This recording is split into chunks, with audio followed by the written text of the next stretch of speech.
welcome back to another Hallowstream.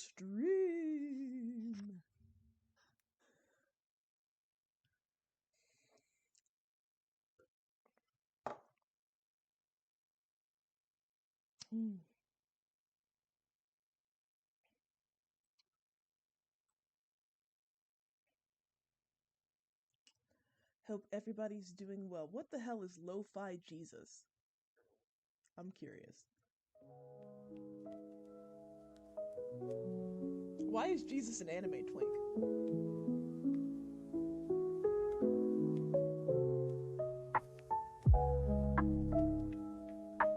What makes this Jesus?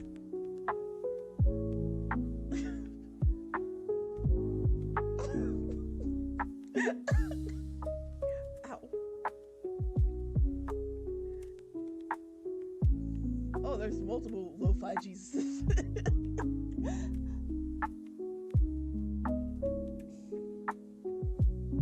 As a recent new Christian, just want to say I love the way you portray Jesus.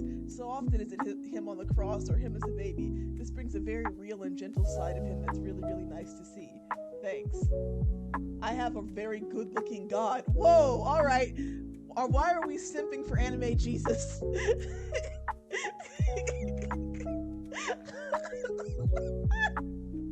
What the fuck? You know, there is an anime that's Jesus and Buddha as like roommates. That I forget what it's called, but it's a thing.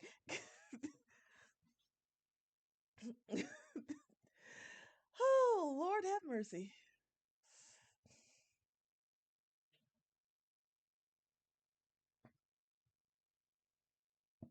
Young Saint Man, yeah. Alright, Alright, hey, calm down. I didn't really want you to do all that. I was just trying to find the playlist. Because I bookmarked a few options for us.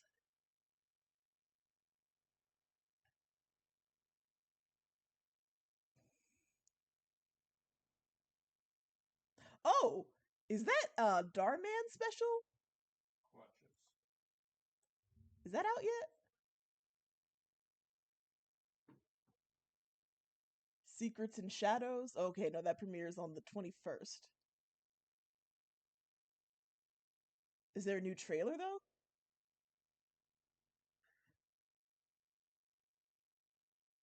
Poor girl pays $1 million to look fake rich? Asinine. Let's see what the trailer looks like though. Trick or treat! Looking forward to this one. Childhood is a magical time. And if you let yourself lose that magic, you never get it back. This is a babysitting job you got me? You could have at least let me clean Dracula's castle or Frankenstein's lab. Oh, it is almost Halloween. I will stay by your side until you fall asleep, just to make sure that you're okay. Hey there, young lady. We've been waiting for you. Abraham Lincoln? You will be okay. You just gotta find your purpose. How can I have a purpose? I'm a monster. And you're certain this wasn't just some kids playing a prank of some kind? Does this look like a prank to you? This is great. Look at how much candy we've already gotten. What could possibly go wrong? Our daughter Greta, our little angel, and she just doesn't like to be left alone. Oh, this is gonna be delicious. Not doing the right thing can be just as bad as doing the wrong thing. Halloween is the best day of the year. First of all, why is this 480p? What happened to the quality? Jesus Christ. Is that really the quality of it? No way. Full moon tonight. We should probably go in. I hope we can be friends someday, even if our faces are falling apart.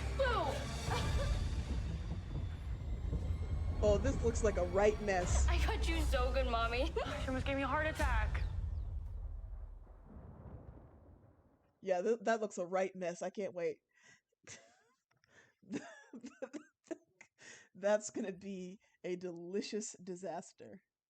You know, we need to do a Charmers rewatch at some point this month.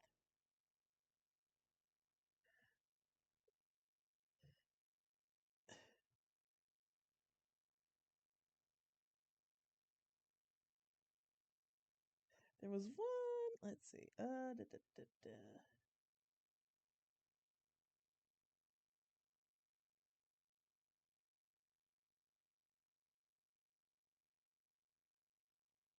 The Old Dark House.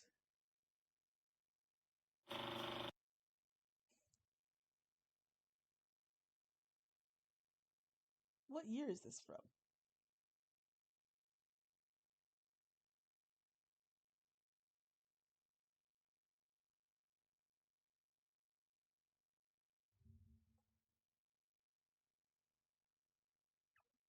(1932). Oh, okay. Yeah, I think they said not doing the right thing can be just as bad as doing the wrong thing. I guess like if you see something happening and you don't stop it or whatever. I don't know. It's gonna be a delicious mess. Anyway, let's watch the 1932 classic horror film, The Old Dark House.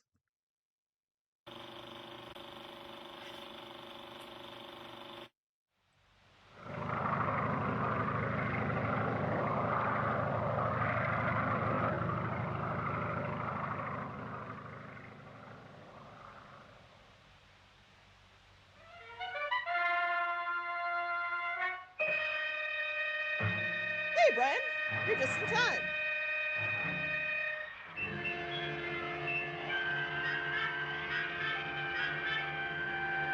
Yeah, like most Starman videos have somebody incredibly complicit. Today we're watching The Old Dark House from 1932.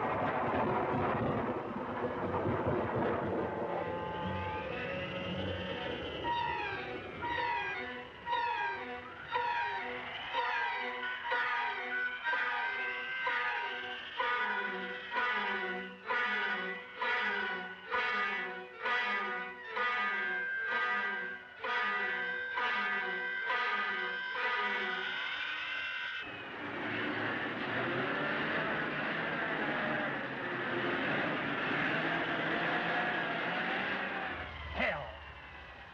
What are you stopping for? I'm stopping for a rest. Really, Philip, you can't stop here. For pity's sake, either go on or go back. You can't expect me to spend the night like a half-drowned rat on a mountainside. It's better to stop and drive the car gently over a cliff, isn't it?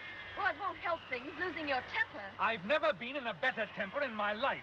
I love driving 100 miles through the dark, practically without headlights. I love the trickle of ice-cold water pouring down my neck. This is one of the happiest moments of my life. Would you like me to drive for a bit? Yes, I was expecting that.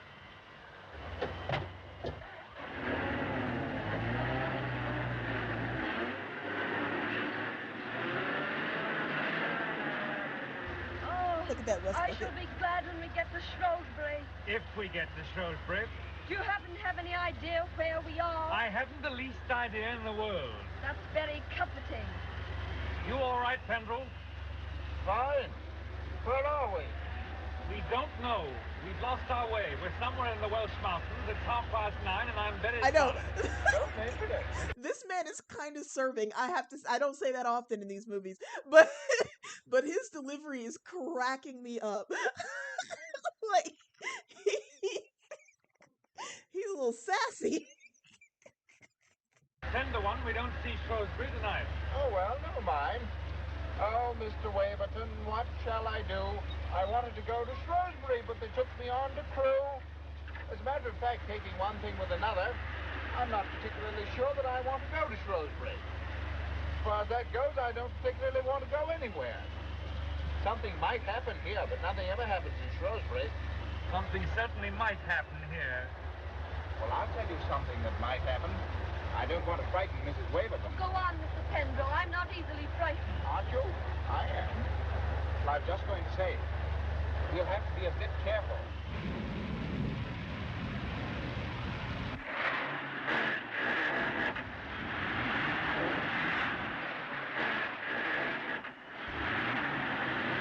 Yeah, this seems like a whole nightmare.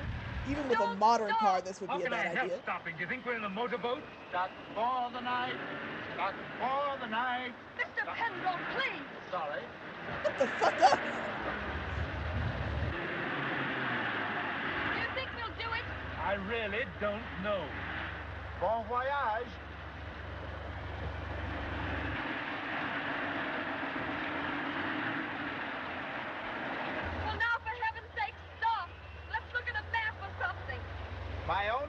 we're not on a map. Oh, you look, Philip. I can't see anything. It's all a stupid puddle. Seems to represent this country very well. Everything here is underwater. Oh, just drive on. We'll arrive somewhere, sometime. Yes, I suppose that's all we can do.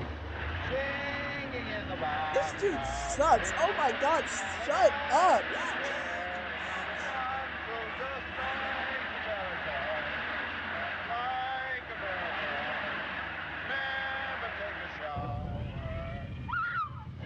Woohoo! Special effects! Oh, look, Phil. Lights. Pull in there. Ooh, now this is right spooky. Probably wisest to push on. Well, I'm for staying here.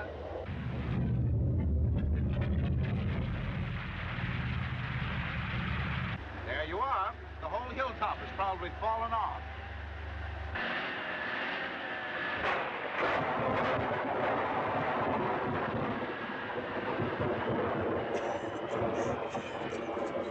Like, he's doing way too much.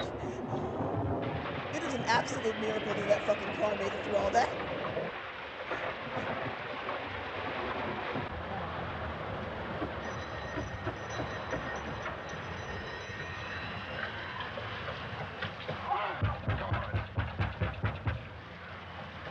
Is there anybody there? Said the traveler. Knock again, louder. I should have thought that was loud enough to wake the dead. That's an idea. What is? Wouldn't it be dramatic? Supposing the people inside were dead, all stretched out with the lights quietly burning about them. I'm sure it would be very amusing. I'm sure I could do with a drink. If people have to be soaked, they should be soaked inside, not out. Listen. What is it? Well, I heard something.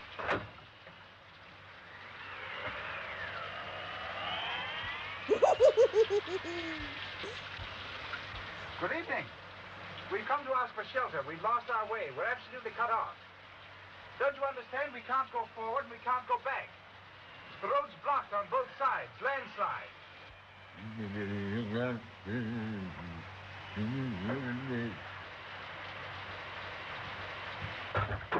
Even Welsh ought not to sound like that.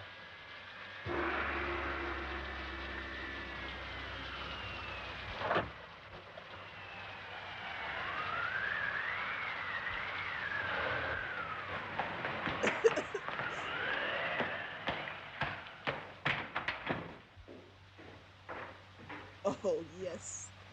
Delectable.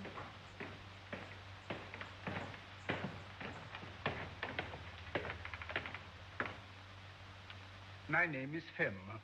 Horace Fem. How do you do? I'm very sorry to break in on you like this. My name is Waverton. May I introduce my wife? How do you do? Kendall. Charmed, I'm sure. How do you do? Won't you sit down? Thank you. It's so hard for me. Like, this is the premise of a lot of old movies, but, like, it's so crazy for me to imagine, like, showing up at a random stranger's house in a rainstorm. Like, it's the premise of so many old movies. Like, it even happens in Rocky Horror Picture Show. Like, you're driving, it's storming real bad, you just go to some random fucking house and bang on the door and ask to just hang out until it stops raining. Like, I can't imagine doing that.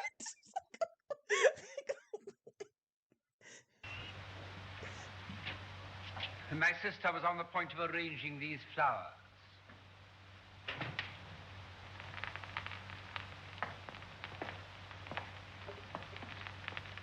I don't know if your man explained the situation to you. He did his best, but I'm afraid I couldn't understand him. You see, Morgan is dumb. Oh, I see. Of course, I didn't realize. We saw your lights and wondered if you'd be kind enough to give us shelter for the night. You see, it's quite impossible to go on. I see. How awkward. How very awkward. What is it? What do they want? Allow me to introduce my sister, Miss Rebecca Fem. How do you do? Rebecca Fem. What are they doing here? Huge. What do they want? How do you do? What do they say? What do they want? What are they doing here? What's all the fuss about? What? You must excuse my sister. She's a little deaf. In fact, sometimes quite deaf. They want to know if they can stay here for the night. Shelter. They've been caught in the storm. Of course they can't stay. We can't have them here.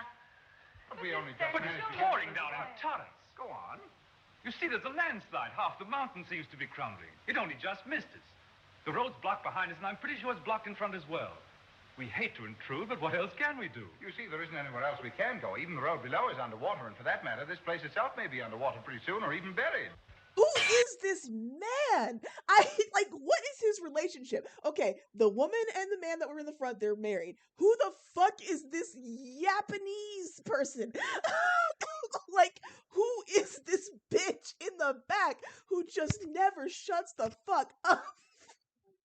What is his relationship to this couple? I have to know.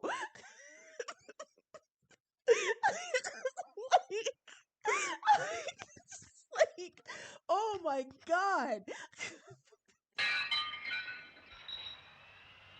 What's the matter? Did you hear what he said? There's a landslide and floods. The lake has burst its banks. We're trapped. We're trapped. We've got to go. You hear? We've got to go. Where? You're afraid, Horace. You're afraid, aren't you? You don't believe in God, and yet you're afraid to die. You've seen his anger in the sky, and you've heard him in the night. And you're afraid. Afraid. Where's your knocking now? You might well be afraid. Your time will come. This is just a vintage throuple, I guess. Her gay-ass husband needed a third. Oh my god, every time he talks. I love this woman, though. I'm all about this. But it hasn't come yet. This house is safe. I know it better than you. Morgan!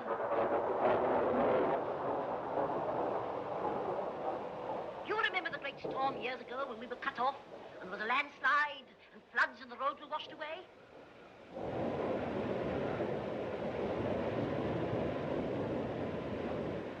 Morgan remembers. He means his house is safe, because it's built on rock.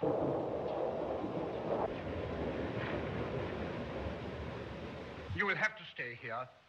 The misfortune is yours, not ours. No beds. They can't have beds. As my sister hints, there are, I'm afraid, no beds. That's quite all right. No beds we in can this just big-ass sit around house. the fire. That will be fine. By all means. I'm not very sure that I want to go to bed myself tonight. Morgan, attend to the fire. Is there any place I can put the car out of the rain?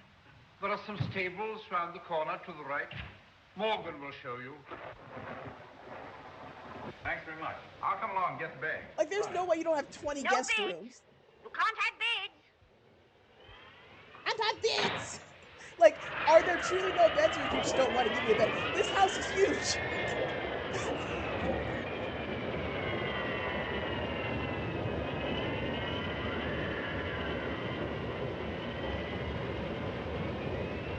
What a storm. We're well out of it. I hope you're right, though. This house gives me the creeps, not to mention its inmate. Well, it's better than driving along roads that aren't there. At least there's a roof and a fire here.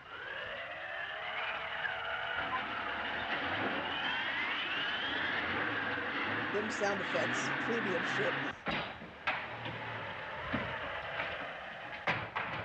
Now, Mr. Penderell, do you think that you could join me in a drink? Mr. Fem, I honestly believe I could join you in a drink.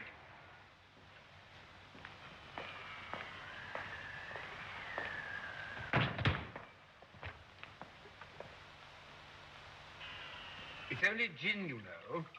Only gin. I like gin. Mrs. Waverton? Thanks very much. Mr. Penderell, I will give you a toast that you will not appreciate, being young. I give you illusion. Illusion? Huh. I'm precisely the right age for that toast, Mr. Fem. Oh, I presume you are one of the gentlemen slightly, shall we say, battered by the war? Correct, Mr. Fem. War generation slightly soiled, a study in the bittersweet, the man with a twisted smile. And this, Mr. Fem, is exceedingly good gin. Dreadful night. It seems to be getting worse. Meanwhile, this man looks a smooth 55, but I can't ever judge ages from back in this era. I wouldn't classify anybody in this as looking young. Yes, it is pretty bad, but evidently there's no danger here. Your sister was quite definite about that. But supposing we're cut off, shut up in here. Well, it would be rather a nuisance for you having us billeted on you like this. But it's awful. How can you be so calm? You don't seem to understand. We may be cut off. Shut up in this house. I'm afraid I'm rather nervous. I am rather a nervous man. But the fact is that Morgan is an uncivilized brute. Sometimes he drinks heavily. A night like this would set him going, and once he's drunk, he's rather dangerous. I don't wish to alarm you, Mrs. Waverton, but I don't quite know what we should do. Well, I know what I'm going to do. That is, if Miss Stem will let me. What? I'm dreadfully wet, and I would be so glad if I could go and change my clothes. What? I wondered if I might change my things. You look wet. You better go and change your things. Oh, thank you. A good idea. Is there a bedroom or something?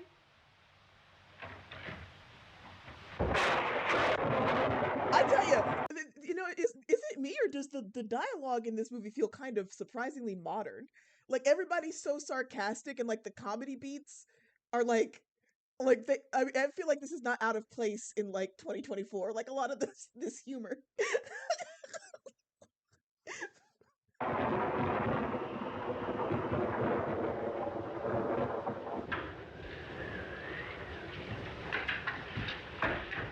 It's a dreadful night. What? I say, it's a dreadful night. Yes, it's a very old house. Very old. Very kind of you to let us stay. What? I say you're very kind. Yes, it is a dreadful night. I'm a little deaf. I understand. Yes. No village. I'll have none of this electric light. I won't have it.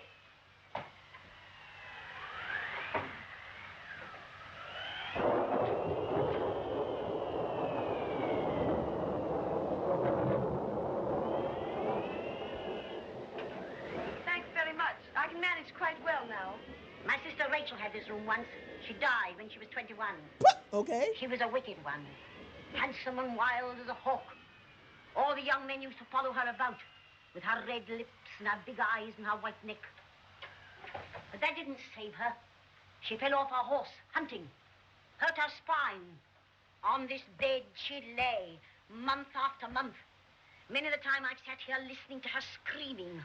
Oh, dreadful. She used to cry out to me to kill her, but I'd tell her to turn to the Lord. But she didn't. She was godless to the last. Well, I'd better change my wet things. They were all godless here.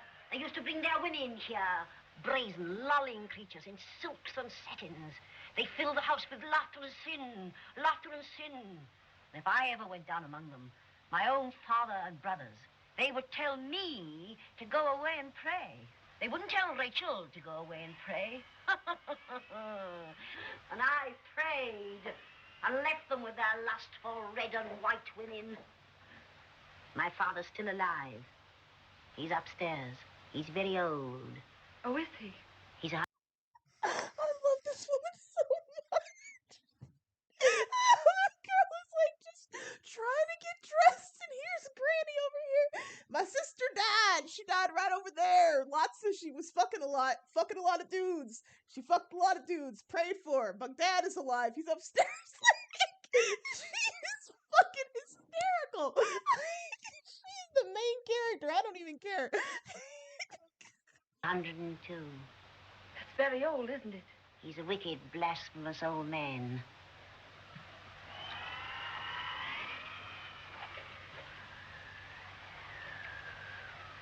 You're wicked too. Young and handsome, silly and wicked. You think of nothing but your long, straight legs and your white body and how to please your man. You revel in the joys of fleshly love, don't you? That's fine stuff, but it'll rot. That's finer stuff still, but it'll rot too in time. Don't! How dare you! Anyway, you look like a slut. Anyway.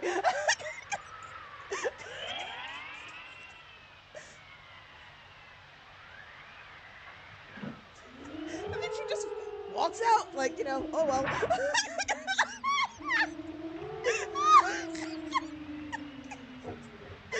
She really just told her whole life story, told her she looked like a slut, and then walked out the room like, yeah, my work here is done.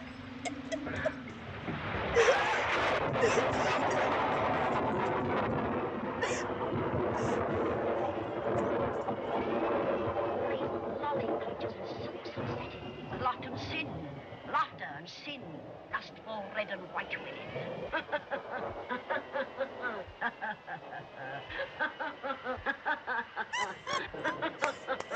such delight! It's everything I could ask for in one of these movies. It's camp!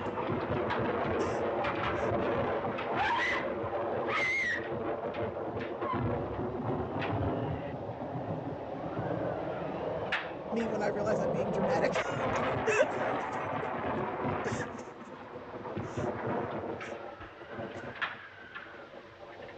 Good for you, Mrs. Waverton. You make it look like a party.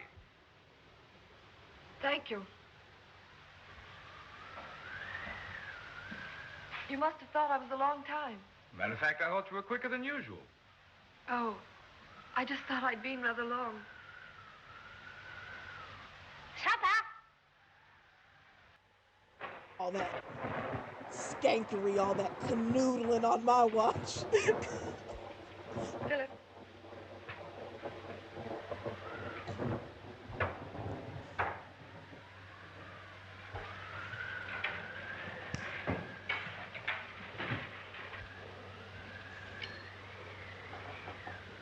Horace, what are you doing? We aren't all heathens. Oh, I had forgotten my sister's strange tribal habits. The beef will seem less tough when she has invoked a blessing upon it. Horace Fem, if I can't hear, I can see. You're blaspheming. On the contrary, my dear Rebecca, I was merely telling your wondering guests that you were about to thank your gods for their bounty. That'll do. I know your mocking, lying tongue. To thank them for the health and prosperity and happiness granted to this family, for its years of peace and plenty. To thank them for having created Rebecca Fem and Roderick Fem and so... Stop!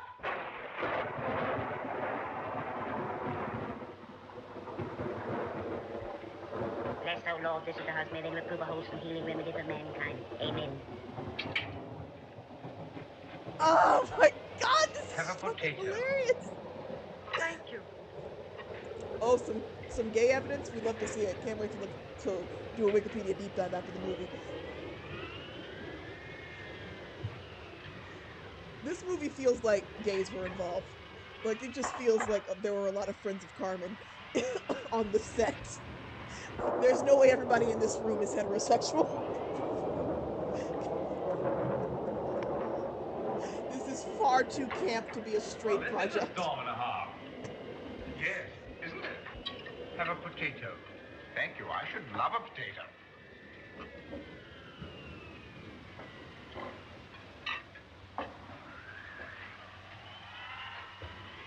Vinegar, Miss Fem?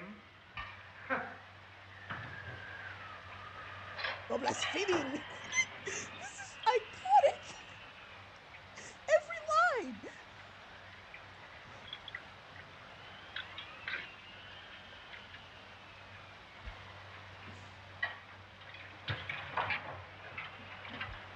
It's simply coming down in bucketfuls outside. Thank you, Mrs. Waverton. That's the phrase I've been searching for all evening. No pickled onions, thank you.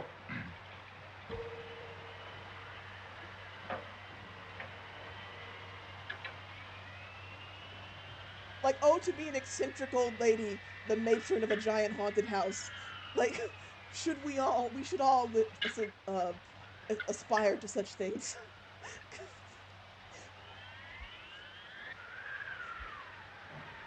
Those lights, they gave me quite a start. I suppose it's a storm. On the contrary, we make our own electric light here, and we are not very good at it. Pray don't be alarmed if they go out altogether.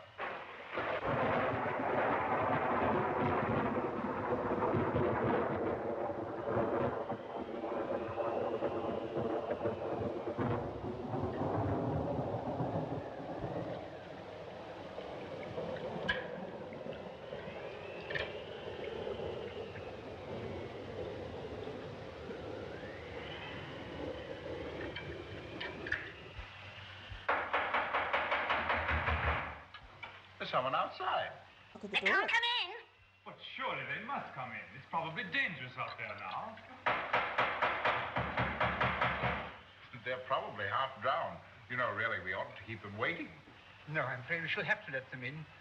Morgan, open the door.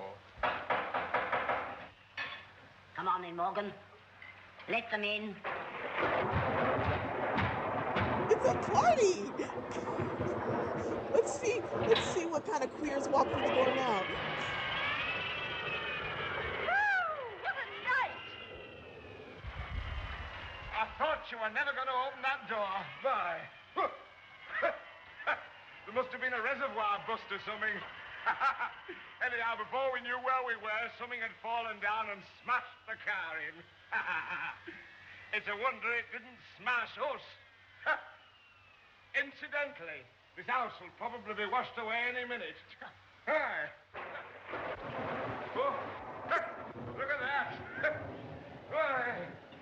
Oh, that's a grand fire. I know, this is it is crazy how interesting every moment of this film has been compared to some of the ones that we've watched.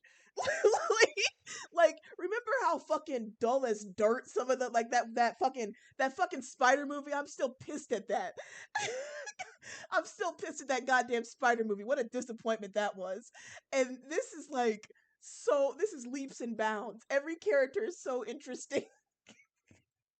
Everybody's so wacky. The whole tone is just nonstop hijinks. I love it. Sorry to barge in on you like this, but needs must when the devil drives. Well, who's the owner here?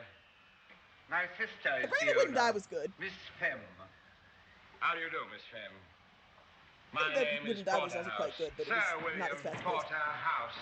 And this lady is Miss Gladys Duquesne, a friend of mine. Glad to know you. Nice weather for ducks. Allow me to introduce you. This is Mrs. Waverton, How do you do? and Mr. Penderell, How do you do, Sir William? and Mr. Waverton, How do you do?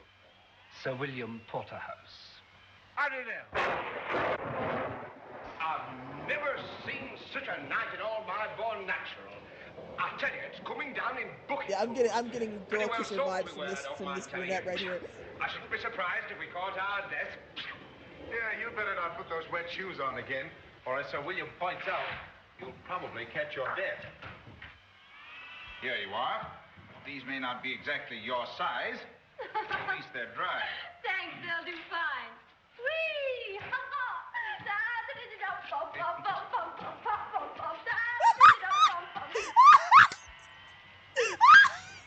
Are you from the opera, Mr. Marjoribanks?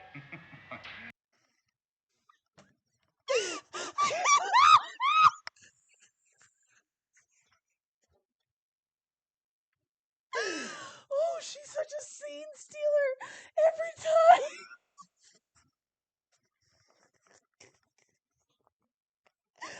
Oh god, this is hysterical. Come and have something to eat. Oh, now you're talking. Morgan, bring up some chairs. Off the shits and then the lady's not at all amused. Oh, roast beef. Hey, there's nothing like roast beef when a man's hungry. Oh, the roast beef of old England. How does that go? Do you remember that, Mr. Waverton, or was that before your time? Penrose, our song expert. Oh, so you're musical, are you? Well, I've got a bit of an ear myself. Have a potato. Morgan, bring a glass of water for Sir William.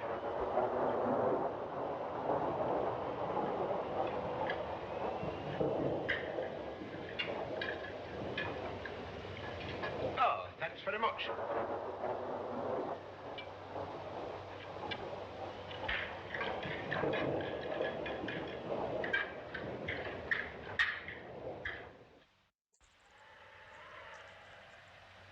Take ourselves, for instance.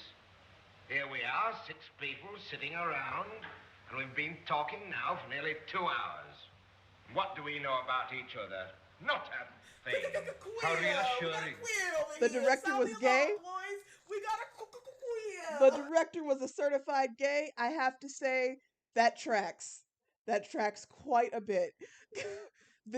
I knew this was the product of a queer mind. I just knew it. This movie was made for us. I agree with Sir William. At best, we only make guesses. If you were a woman, you wouldn't talk about only guesses. Ah, the famous old feminine intuition. Does it ever tell you which horse is going to win the Derby? No, but it tells me quite a lot about you. I wonder, Mrs. Waverton, whether it happens to tell you that I am wanted by the police. Why, no, Mr. Fem, it tells me nothing so romantic. After all, can you conceive of anybody living in a house like this if they didn't have to? Well, there's no accounting for tastes, you know. No. Miss Duquesne, Yes? what does your intuition tell you about me? Quite a lot. That frightens me a good deal. What does it tell you? It tells me... Well, it's not very interesting anyway. Oh, yes, it is. Let's have it. Well, it sounds silly, but I think he doesn't quite fit into these times. You know, factories and cheap advertising and money grubbing and... Well, what I mean is, Bill here's all right with these things, but they make Mr. Pendrell a kind of fish out of water. You should be flattered, Mr. Pendrell. No, I'm not flattered. You see, I've not much sympathy with fish out of water, although I happen to be one myself. My trouble is, I don't think enough things are worthwhile. Now, Sir William here would put tremendous energy into anything to make even a few pounds. Now, I don't think it's worth it. No doubt you think I'm very fat-headed, my young friend, but maybe I can see through things a bit further than you suppose. That was a very fine speech of yours, but I know, as well as everybody else here, that you're really only getting at me. But honestly, I wasn't doing anything of the kind. I envy you. I admire you. Oh, yes, you envy me, all right, but you don't admire me. Well, I don't admire myself so much. I know that money-making isn't everything, but let me tell you something. I'm a young man, see? Married to a Manchester girl, pretty as paint. The only thing in the world I care about. Well, she dies. It's this way. My directors give a party. They ask us. Red letter day for us, I can tell you. I buy me first dress suit, and Lucy has a new frock. A cotton frock. It seems that Lucy didn't go too well at that party, especially with the women. They snubbed her. Nothing definite, you know. Just didn't think the cotton frock was good enough. Well, Lucy worries about it. Gets it into her head that she's going to hold me back. Well, you may not believe it, but I know that's what killed her. That's what started me making money. I swore I'd smash those fellows and their wives who wouldn't give my Lucy a kind word. And I have smashed them, at least most of them. Once you've started making money, it's hard to stop. Especially if you're like me. There isn't much else you're good at. What an interesting conversation. But what Gladys here has to be superior about, I don't know, Miss Duquesne. Why don't you tell him your real name? My real name is Perkins. And a very nice name, too. I may not be this and I may not be that, but you don't catch me pretending to be what I'm not. I think I'm finding you a little bit offensive. That's all right, Mr. Pendrell. I can take care of myself. At least if I can't by now, I never will be able to. I wasn't trying to put anything across you, Bill. I don't pretend to be what I'm not either. I'm not as dumb as that. These people here know chorus girl when they see one. And incidentally, not a very good chorus girl at that. If I were better at my job, I probably wouldn't be weekending with you. No, I take that back. I probably would. You're nice enough. We get on, but...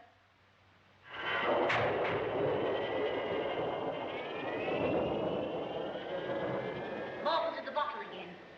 I knew he'd begin again tonight. Where'd he get it from? He didn't get it from me. Can't you stop him? He's in the kitchen now, drunk. Quite drunk. Oh, it's Morgan. Is he the fellow that waited on us at table? Yes. Morgan is the butler. Looks to me as if he could do with a shave. Oh, hello. Hello. Well, have you come over to help me gaze upon the wrath of God? No. I came to say thank you for trying to take my part just now. Charmed, I'm sure, Miss Duquesne. Perkins to you. Nice Perkins. I say, I'd mortgage the old homestead for a drink. So would I. And we'll have one. I've got some whiskey in the car. I've forgotten all about it. You stay here and I'll go and get it. No, I'll come with you.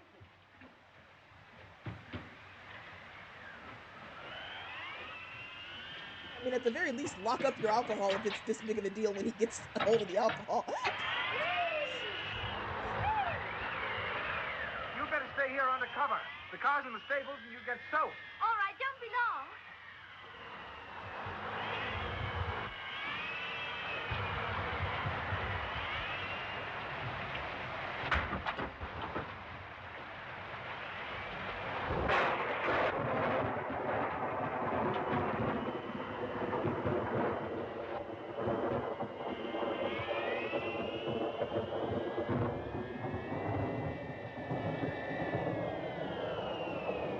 I would probably just stay where I was. Oh, Jesus.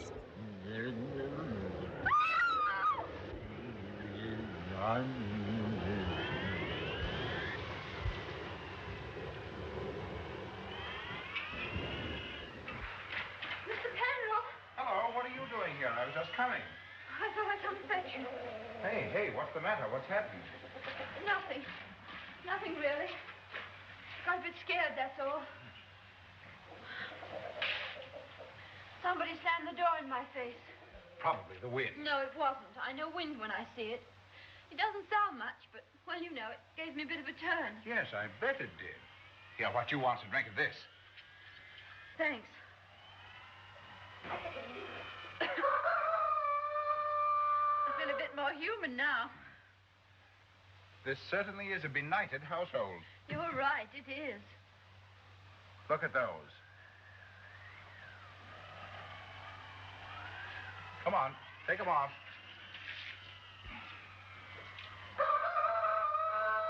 No, this guy might talk way too fucking much, I seem but to spend at most least of the it seems evening like he drinks changing your respectful shoes. juice. You ought to be a nursery maid.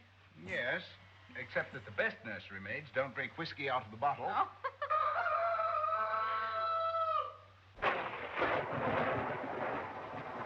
Storm's just as bad as ever, isn't it? Worse. That's done it. The light's gone out. I suppose they'll stay out this time. Now we shall be miserable all the evening. That's all right. Surely there's some candles somewhere, aren't there?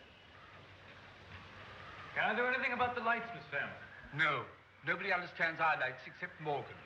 And as an electrician, Morgan is temporarily disqualified. You haven't got a lamp by any chance, have you? No. No, we haven't got a lamp. What did they say? Nothing. Nothing important. No, not important.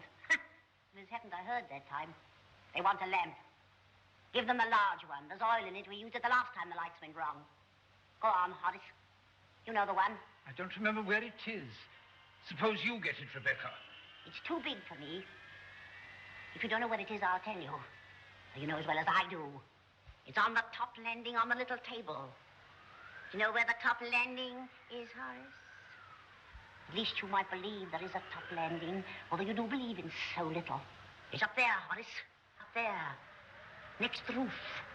Yes, of course, I remember. But I think it's a little too heavy for me. I don't think I could carry it down all those stairs. Why don't you say what you mean, Horace? You mean you're afraid to go up there alone? You go with him. Here, take this. Don't know why I bother myself. Do you all good to sit in the dark? He said, "You're bitch made, Horace. Bitch made." We better go up, hadn't we? Yes, I suppose we had. We won't be long. That's all right. Mrs. Waverton will see that I don't get nervy. You better lead the way.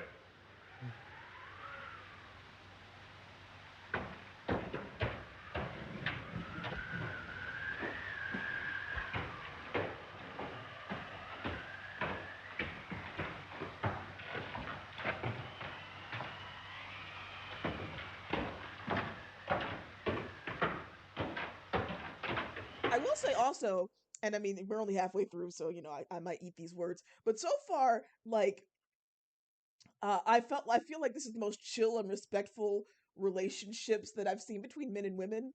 Like, usually with these kind of movies, I think we're one harsh word away from domestic violence, but so far, none of these men really give me woman beater vibes. The bar is in hell, but like they seem like they actually, you know, like women, like human beings.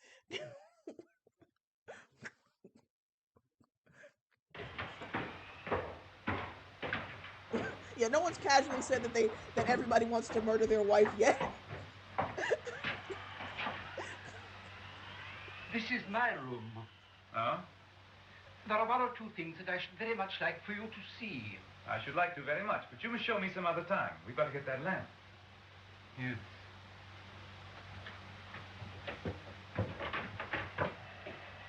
Listen, why should we bother about the lamp? Let us wait here for a few minutes and then go back and say that we couldn't find it, or that it's broken. I can't see the point. Yes, but why should we trouble about the lamp if we don't want to? But we said we'd get it, so why shouldn't we get it? Yes, but why should we if we don't want to, and I don't want to? But this is absurd. Did you hear that? I did hear something. What was it? It must have been Morgan. He's drunk, you know. He's probably making a disturbance downstairs in the kitchen. I thought that noise came from upstairs. Anyway, what about this lamp? I wondered whether you'd excuse me from coming with you. I'm not very strong. There are rather a lot of stairs. I really should have told you before, but the vanity of age, you know. You'll find it on a little table at the end of the landing, 2 floors above. I suppose it's not too heavy for me to carry. Oh, no, not at all. It's quite light, really. I see.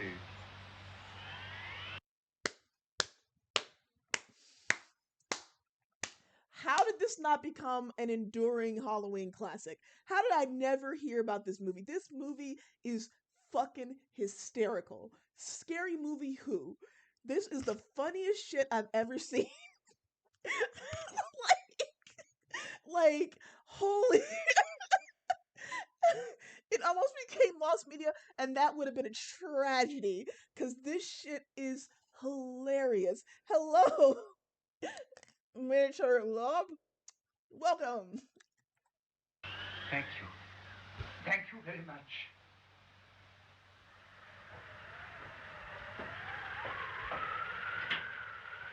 Like, the comedic timing is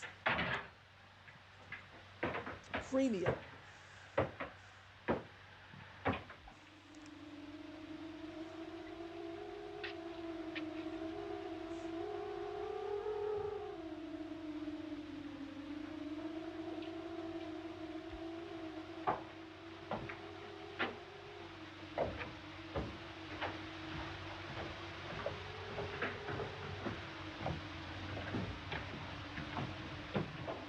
Thank you. I'm glad you were able to make the stream. We're watching spooky movies from a long time ago.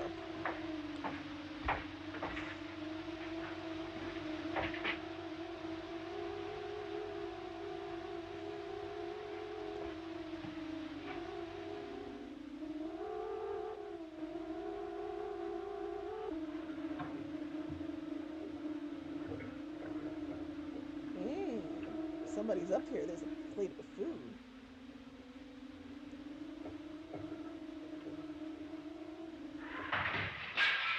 You opened it, didn't you? Well, now you can go and shut it.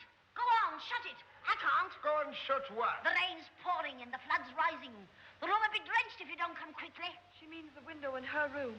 I'm afraid I opened it. Go on. You opened it. You can shut it. That's all right, Miss Firma. I'll come and shut it.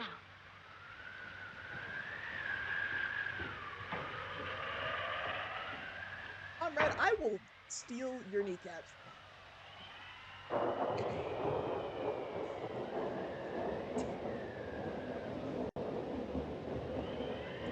What's funny about you saying it has such modernity to it in its characters and comedic timing is that it seems it wasn't very successful in its day, but when it was found again and made a resurgence, it was actually very acclaimed by modern watchers. And yeah, it was just ahead of its time. It was once again, it was one of those things where, like, you know, they knew that some mentally ill queers would be watching this in 2024.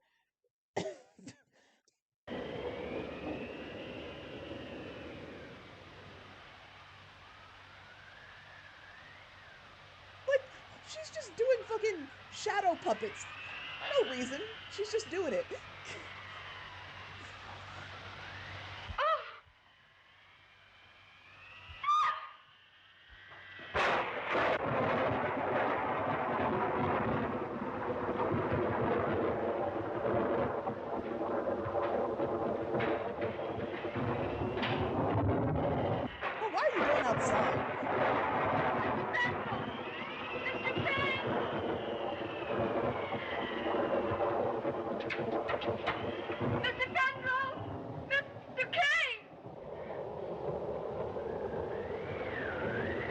Oh,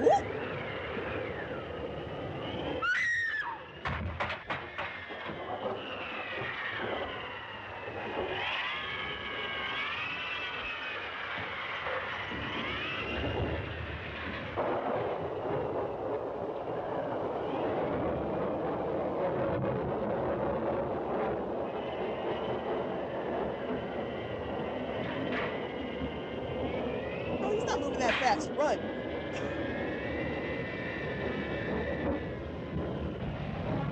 Oh! Ooh! Ooh! Ooh! Hey! Hey! Hey, yo!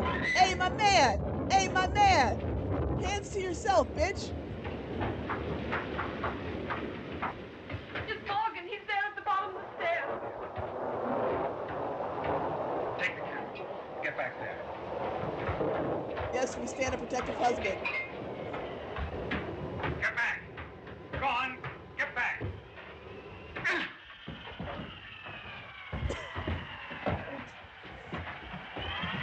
Jesus. Jesus.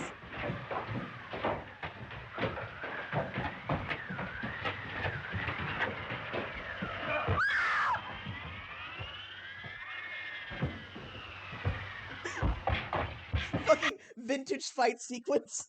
Very slow motion, low energy punching. Ugh. Ugh. Why Iona? Oh, man.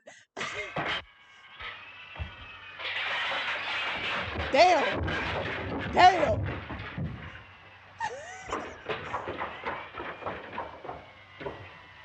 Is he dead? No, you can see him breathing from here. He's only stunned. He'll be conscious in a minute, though he'll probably fall asleep again. He's very drunk. Oh, Philip, this is an awful house. It isn't very nice, is it? Hey, notice how he, like, commiserated with his wife and is trying to make her feel better instead of, like, pinning her to the bed and being like, "You bitch, you're ruining my vacation!"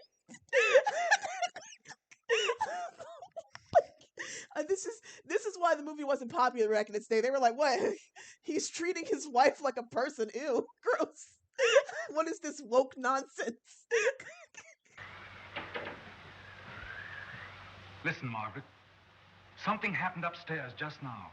Oh, Philip, not something else horrible. No, this was nothing horrible. It was a voice calling from behind a door. Tiny voice, rather like a child's.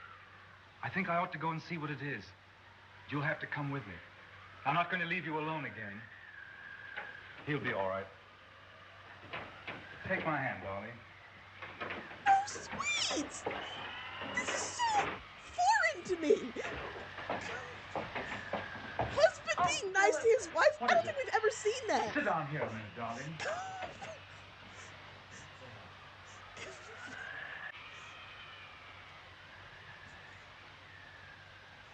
Thanks. Well, what happened then? Well, then the war ended. What about the girl? Oh, the girl I left behind me? The girl you were in love with. Why, she got married, Gladys. What a beast. No, on the contrary, a lady of rather good judgment. But now let's talk about you for a bit. I know what you're going to say. You're going to ask me about Bill Porterhouse. Clever, Miss Perkins. I don't mind telling you. I'd rather like to. Bill's all right, really. Of course, I don't love him. But of course, he gives me money. Oh, not very much. Just enough to keep me going. You probably won't believe me, but Bill he doesn't expect anything. Do you know what I mean by anything? Yes, I know what you mean by anything. He likes people to think he's ever so gay. You see, for all his money, he's a bit lonely. Yes, I spotted that when he told us the story of the cotton dress. I think he's in love with that little dead wife still. I'm sure he is. I suppose that's why he only wants me, well, for company. He likes to sit on my bed at night and boast to me about the things he's done during the day. Well, that's harmless enough. Mind you, I'm not pretending to be any better than I am. You're a nice creature, aren't you? I like you. Awfully. And I you. What are you thinking of? You may not be very pleased. Risk it. I was thinking I'd like to pretend that I was your lover. and that you are mine, Gladys, body and soul. I'd like to take you in my arms and hold you and press you to me very gently, very tight. I'd like it, too. Would you, Gladys Perkins? Why, then, let's pretend. Again, notice how he asked for her consent instead of just doing that? like, I... I know, that was smooth as hell. Consent is sexy. I am blown away. I know we still have no idea why he's here, but like I am blown away. Like a husband being nice to his wife, a dude asking for consent before just macking on a woman who may or may not want him to do that. Like this is crazy. Listen. Gladys Perkins has an idea. I think she must have gone mad. She wants to live with you. Ooh. I'm just flinging myself at your head. I've got a crazy idea that I might help you to be a useful person. Darling Perkins. Do you think I'm mad? Quite mad, my darling. And thank God for it. Well, what you say? That's so much Riz. This is the first time I've ever seen a man flirt in one of these things where I was like, yeah, I can see why you fell for that. He's got Riz for days. Like I was like, damn. I'm into this. Like, damn, consent is so sexy.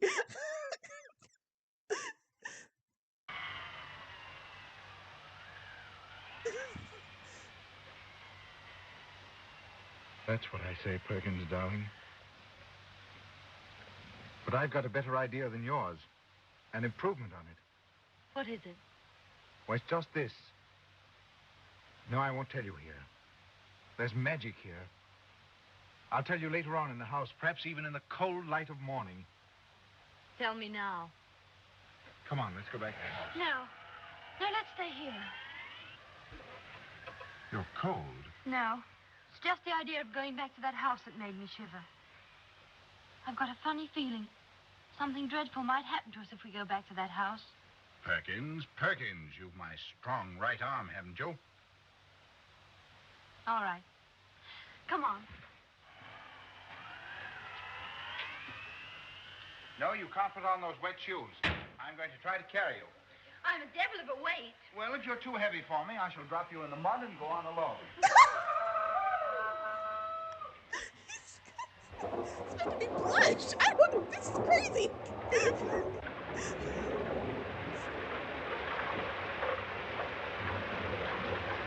Those stairs look like a death trap, though.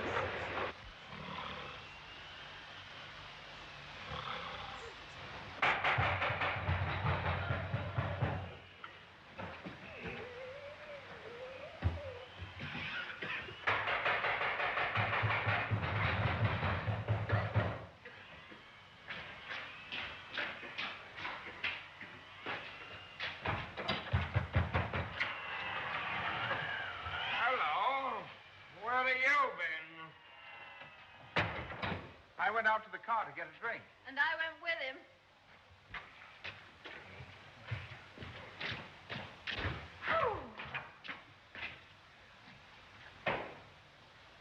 She got her feet wet. Oh, she got her feet wet. Yes, she got her feet wet. Oh, what the devil's been happening here? I don't know what the devil's been happening here or anywhere else. I don't know what's been happening anywhere. I went into the old girl's room to close a window and came back and found this. Well, where are all the others? I don't know, no more than you. Mr. Waverton went upstairs with Thingamytight to fetch a lamp. I suppose his wife joined him. I've been asleep. So you got your feet wet? Yes, Bill. And that wasn't all. Yes, I didn't suppose it was. I don't quite know how you'll take this, but... Well, I've got to get it off my chest. Come on, let's have it. I've fallen in love, Bill. Oh, you have you? With him? Yes, with him. Darned fool. Probably. But we don't choose these things. Has he got any money? Not a penny. But you're going off with him? Yes, Bill. Are you angry? I think you're a lunatic. But I'm not angry. He took it pretty well, didn't he, Perkins? I told you. Bill's all right. He is indeed. Wonder where the others can be. So far, okay, we're 3/4 of the way through. Fingers crossed. So far, all of the men have passed the fucking vibe check. Like, I continue to be floored. I know, yeah, it's a fat guy. There's no jokes about him being fat, and he's like, he's like he's friends with this girl, but he's not possessive or weird about it.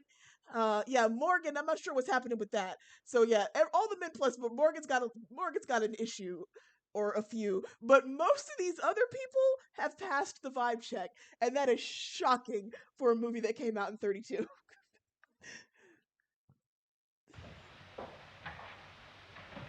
Listen, Bill, she hasn't told you everything. Hasn't she? Why not? Because she doesn't know everything herself. We're going to be married. Oh, yeah. At least if she'll have me. I'm going to ask her tomorrow, in the cold light of morning. Will you come to the wedding? I think you're off your head. Do you? No, I don't. I think it's probably the best day's work you've ever done in your life. Ah, Bill. Bill. Who told you you could call me Bill? Well, you try and stop me. Now, look here. Come and make yourself useful and put this table on its feet. I can't. I keep stopping, but I just can't get over it. Like, this would have ended in a fist fight in any other movie. like any of the movies we've seen, that would have ended in blows. Like everyone's just so chill. I can't believe this. That's no way to treat roast beef. Miss Perkins, tend the roast beef. Tend it yourself.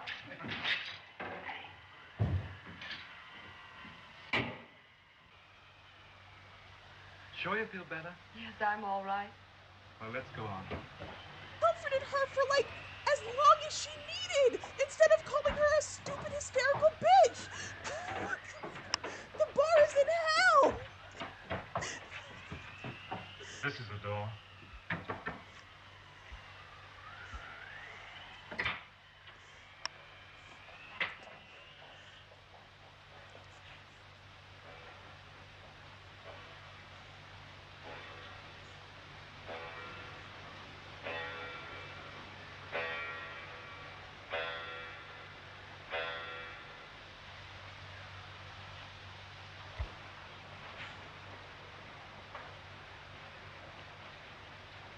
Who are you?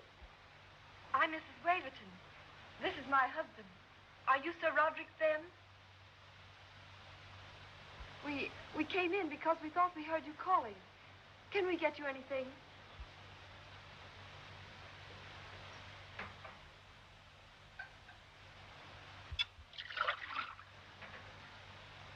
Can you take it yourself, or shall I give it to you? I can take it myself. Thank you.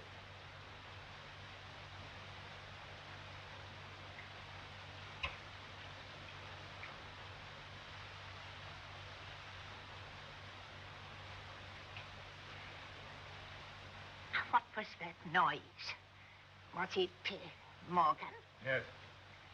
Morgan is a savage. I must apologize. But we have to keep him here. You shouldn't have come here.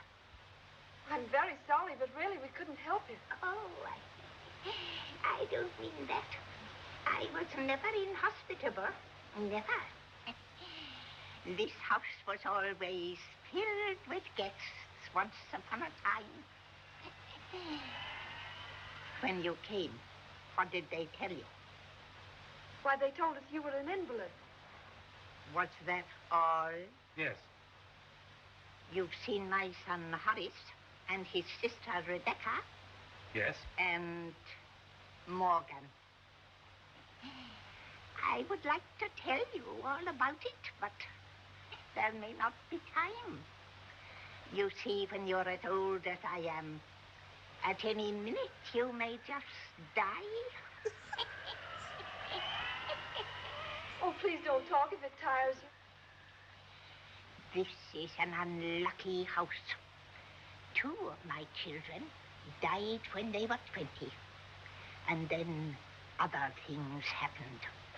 Madness came. We are all touched with it a little, you see. Except me. At least I don't think I am. Would you like to go to sleep now? No.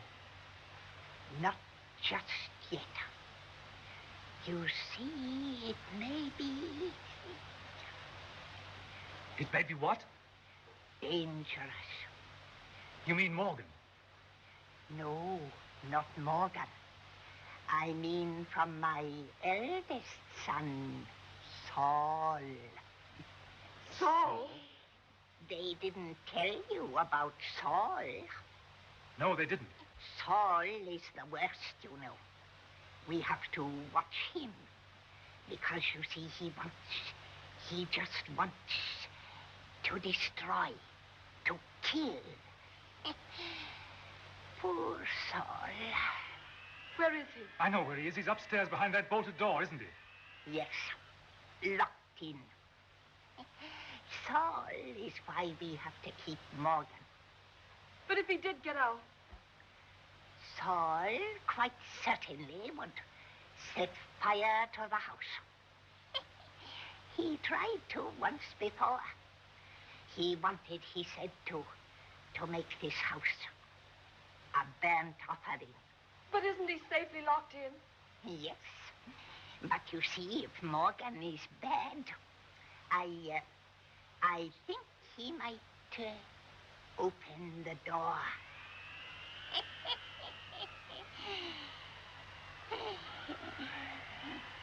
Oh, my. Philip, wonder if he's come too.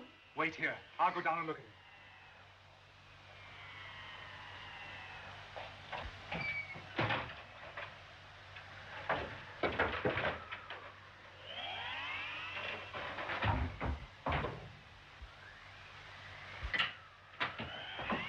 He's gone upstairs. I heard him. He's going to let Saul out. Wait for him downstairs and kill him. Okay, what? What are we to do? Can't we stay in here? No, supposing he set fire to the place. Come on. But what about Sir Roderick? We must lock the door. Sir Roderick, I'm going to lock you in. He's asleep.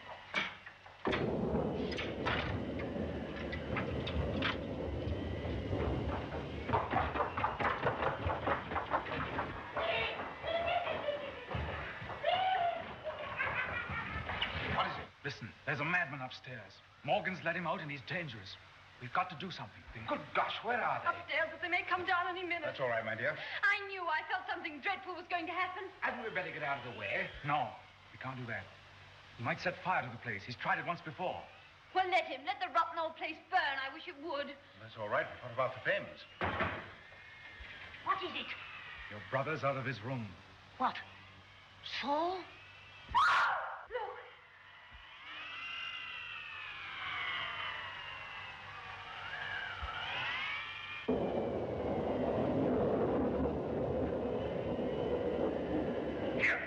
Get back! Take him back, Morgan. You hear me? Take him back.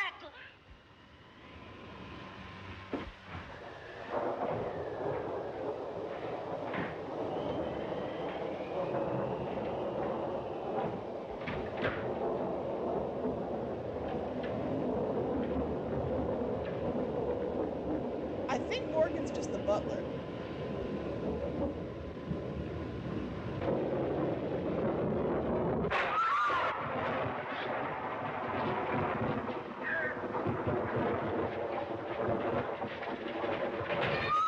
Jesus. Take him in the kitchen! Take him this way!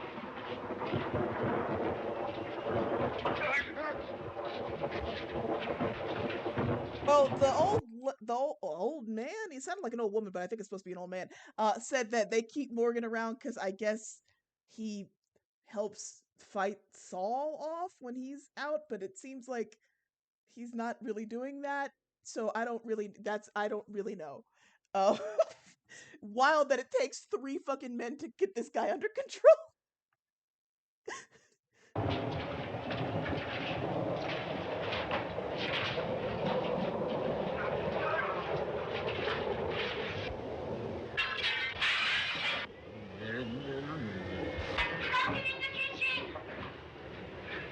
Lady, what do you think we're trying to do?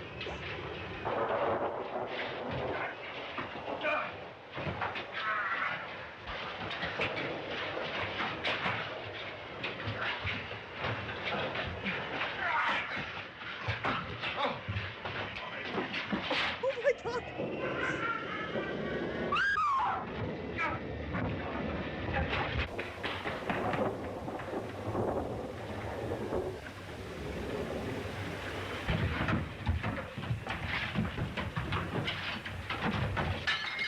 The sins of the fathers, the sins of the fathers.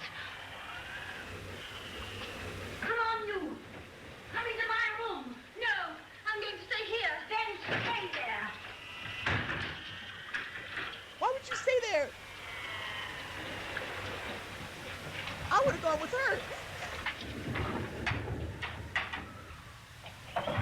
You said, y'all be easy. She didn't give him. She said, y'all be easy then. I ain't sticking around. You figure it out.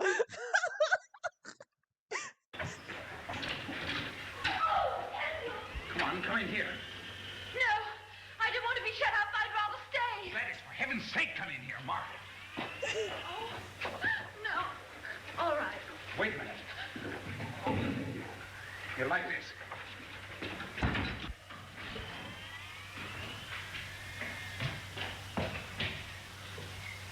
I also just love how, like, protective the men are, but not in a weird, creepy, possessive way. Like, they just genuinely want to make sure the women are safe, because the dude is, like, harassing them.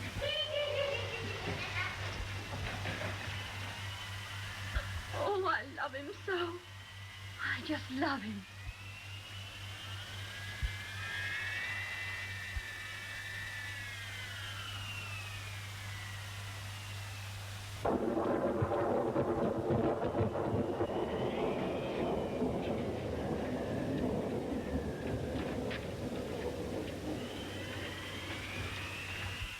Please, please don't touch me. Well, what is it? Listen, don't put me back. Don't let them put me back. I'm not mad. I swear before heaven I'm not mad. It's just that they've locked me up here. They're all wicked. Well, why should they lock you up? They're frightened of me. I know something about them. Years ago, they killed their sister Rachel. But I wouldn't tell. I promised I'd never tell. And they've kept you here all that time for that? And Morgan, I tell you, he's the devil. Morgan beats me. Don't leave me. Stay with me. Well, that's all right. You sit here and wait. I'll be back. I would have believed. This is crazy.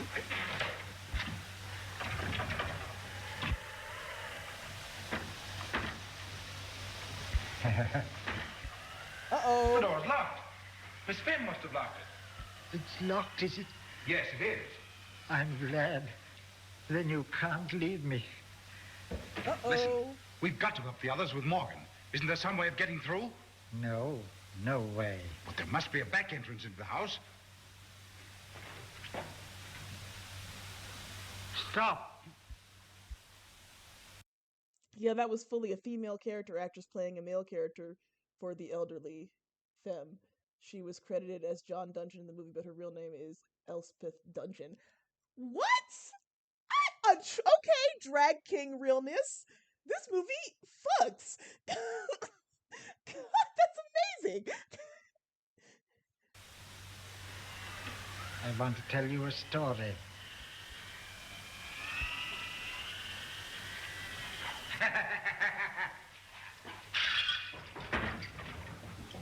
Who's in there? Nobody. Friends of yours? I tell you, nobody. Shall we invite them out? You were going to tell me something. Yes, so I was.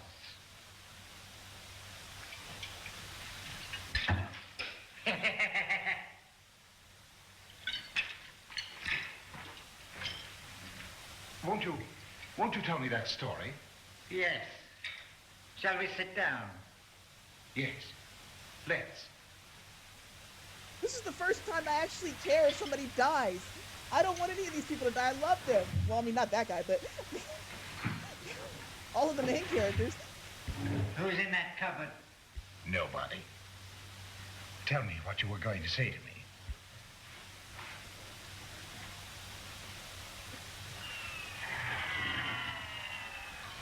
Are you interested in flame? Why, yes, I am, rather. I've made a study of flame. Have you? Well, that must be very interesting. I know things about flames that nobody else in the world knows.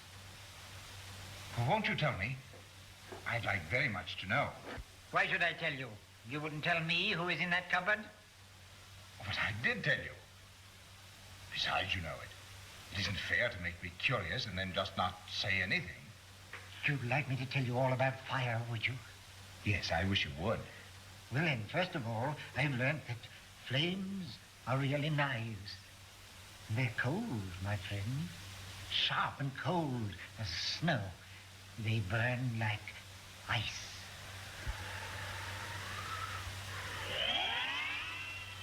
Oh, that certainly is very, very interesting.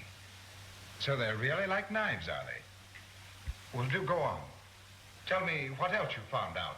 Oh, a lot of things. My friend, sit down.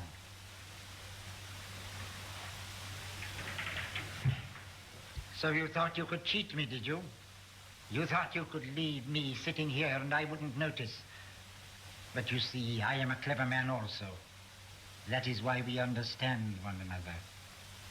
That is why you understood so quickly that I wanted to kill you. We understand each other so well, don't we, my friend? Yes, indeed we do. From the start, somehow, I liked you, and I thought you liked me. Like you? My friend, I love you. Did you know my name is Saul? Saul, my friend. And Saul loved David. Yes, indeed he did. But Saul was afraid of David because the Lord was with him and was departed from... Hey, David and Jonathan mention the story of Saul and David and Jonathan, our favorite queer Bible story. Name drop. I'm telling you, this movie was made for us. Saul. And it came to pass on the morrow that the evil spirit came upon Saul, and he prophesied in the midst of the house. And David played upon the harp with his hand, and there was a javelin in Saul's hand, and Saul cast the javelin. And he said, I will smite David even to the wall with it. And David avoided out of his presence twice. Twice, my friend. For the third time, you must be careful. Listen, I'm your friend. I'm in your side. It's silly to lose me. If you lose me... Look, there's Morgan. He's come for you. Morgan! Stop it! Don't move! Woo!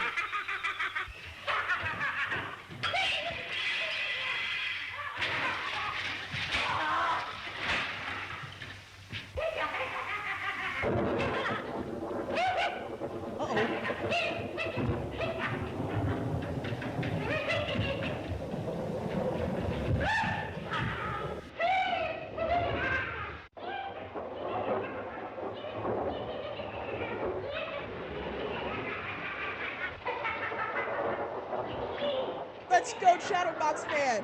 I've grown to like you! Beat him up!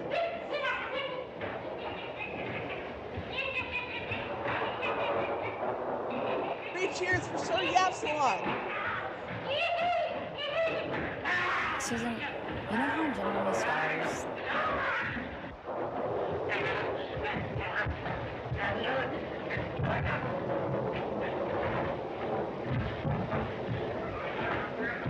These fights are so fucking clumsy. Oh my god.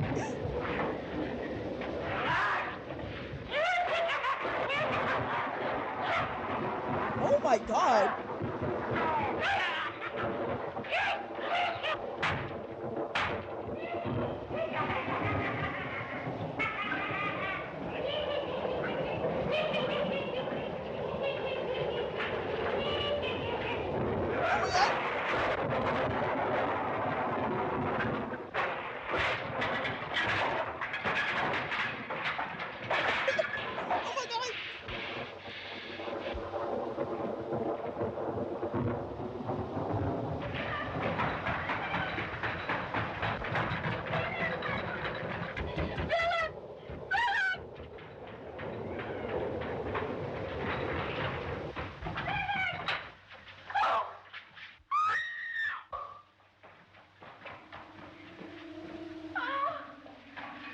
Oh, let go. Can't you see? There's tendrils. Let me go to him. Go on. Let me go by. Go on. Let me pass. Oh! Oh! Oh, you swine. But I'm not afraid of you. I'm going to him. You hear? Oh, how could you? My god! This is escalating so You've got to let me alone, do you hear? I've got to go to Pendrell. He's hurt. Oh, how can I make you understand? He's hurt. I've got to look after him and the other man, too. Saul! They're both hurt. Oh my god.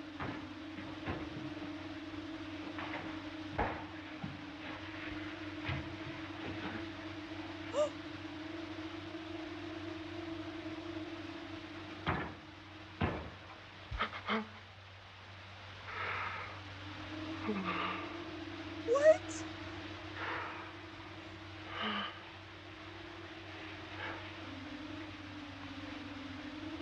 Oh!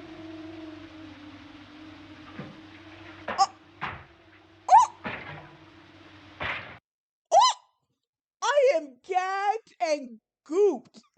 Oh my stars.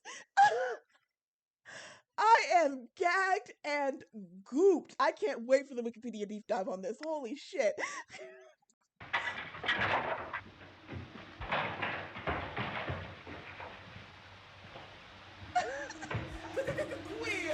Gay, gay, gay, gay, gay, gay. I mean, it's hysterical that it's the two most homicidal people in this cast that are gay for each other, but I'll take it. Oh, Nina, we have come across a gem from 1932. It was directed by a gay man. The men are actually respectful of women. It's awesome. It's hilarious. It's so gay. It's amazing, and we love it. Toxic old man Yowie.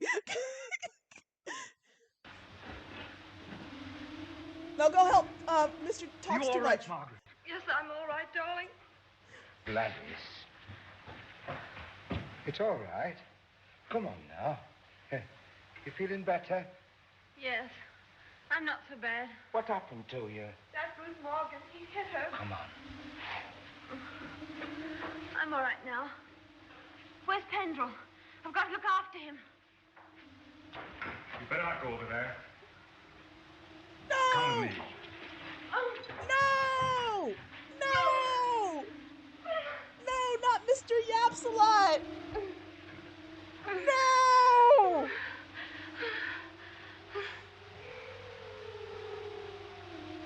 He's alive! What? He's alive, I tell you. He's alive.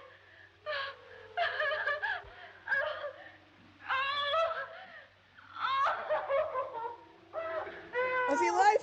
Is he alive? Please, please tell me he's alive. Is he alive?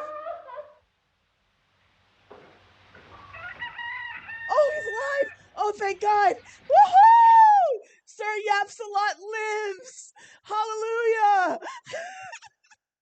Oh, I was gonna be legitimately heartbroken!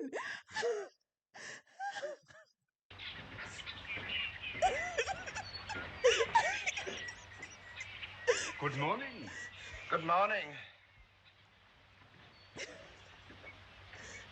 Good morning, Mr. Waverton. Good morning.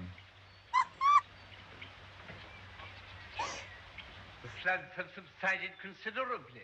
Thank heaven for that. I think it will be possible for you to send for an ambulance now. You mean we can go? Yes, I'm sure we can go now. Come on, darling. Wait, girl, we are getting the fuck up out of here. Are you kidding me? He said, we are going meow.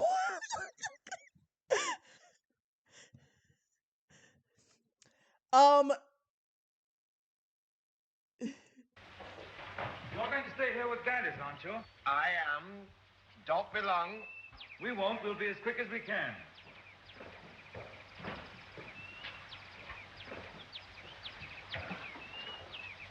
Father, evil gay son, weird lesbian daughter, gay butler son. It's amazing.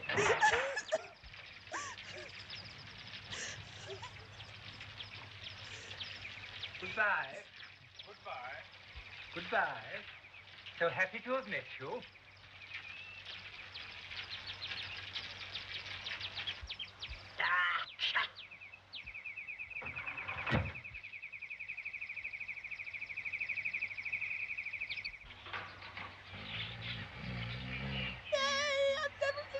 I didn't think I'd care about him more than any of the other So characters. I'm really dead and gone to heaven. No, it's morning, and we've only just left hell behind. Morning? Yes, cold light of day. Wasn't there something you were going to tell me in the cold light of day? Come to think of it, there was. Perkins, will you marry me?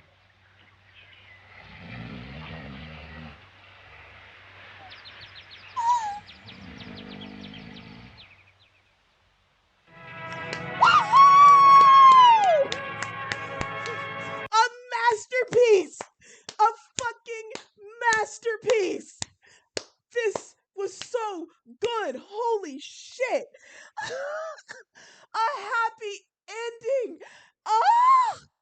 This was amazing from start to fucking finish! Oh, this is gonna be my yearly watch on my yearly watch list. A fucking masterpiece! Holy shit!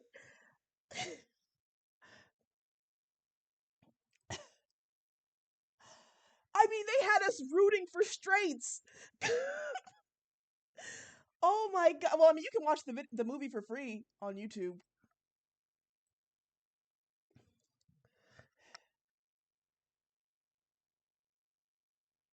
Oh, this is so good!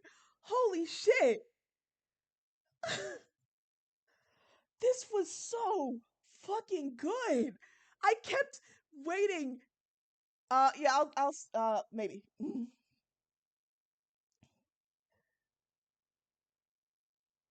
I just like I kept being like tensed up, waiting for things to go south, waiting for something awful to happen, waiting for them to fuck it up, because I'm just so often betrayed. This was so good. Boris Karloff, I knew that guy looked familiar.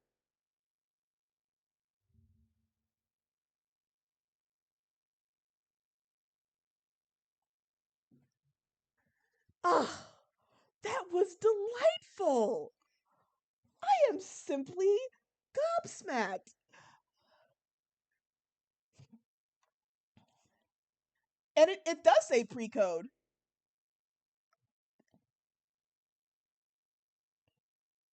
It was pre-code, Blue. You were right the first time.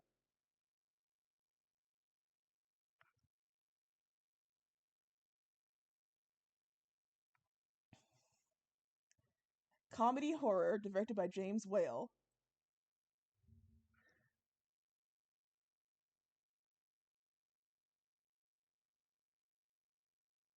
Oh, and he also made the film version of the musical Showboat. Frankenstein, Old Dark House, The Invisible Man, and Bride of Frankenstein.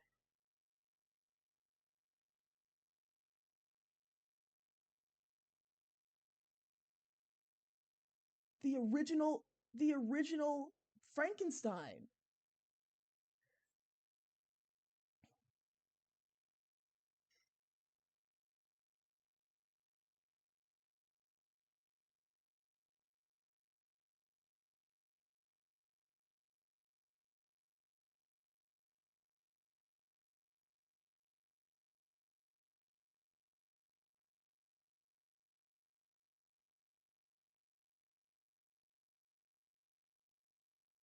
Holy shit.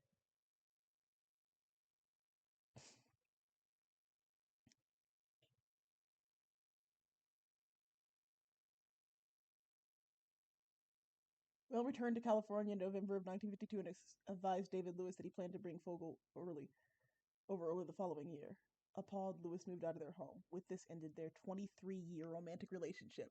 He had a boyfriend for 23 years.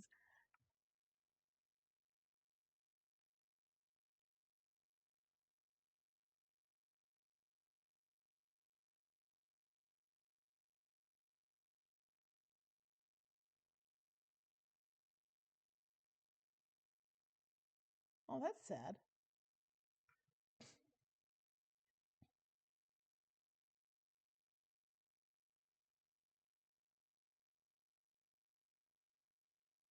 Set in interwar Wales. Oh, let's say so it was in Wales.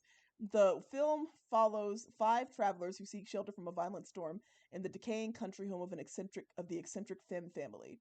The adaptation rights to Priestley's novel, a social commentary on contemporary British class structures, were acquired by Universal Pictures at Wales' insistence following the completion of Frankenstein in 1931, and during development on The Invisible Man in 1933. The screenplay was written by Ben W. Levy, who had previously scripted Waterloo Bridge for Whale and Universal, with uncredited contributions by The Invisible Man's R.C. Sheriff, and serves as a largely faithful adaptation of the story. Whale was entrusted with selecting the film's largely British cast, several of whose members were theater colleagues with minimal film experience and would appear in some of his later films.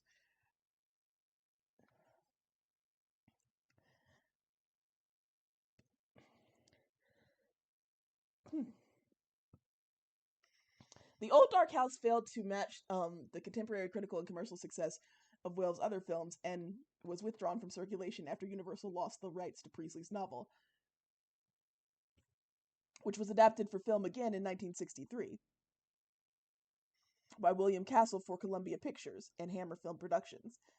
Initially deemed a lost film, Whale's colleague Curtis Harrington eventually succeeded in recovering most of its original elements, which were restored by the George Eastman House. With the reevaluation of Whale's filmography, The Old Dark House has garnered widespread critical acclaim and is recognized as both a cult classic and one of the director's most significant works.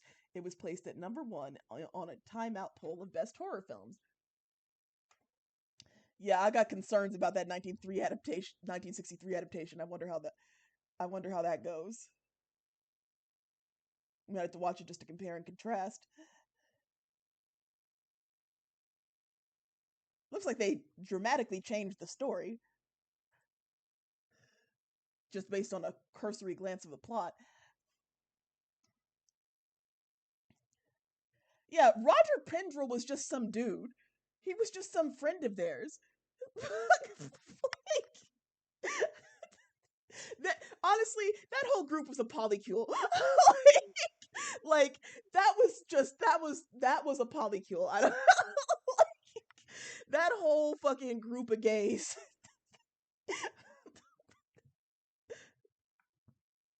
Oh, I could tell. My gaydar was going off.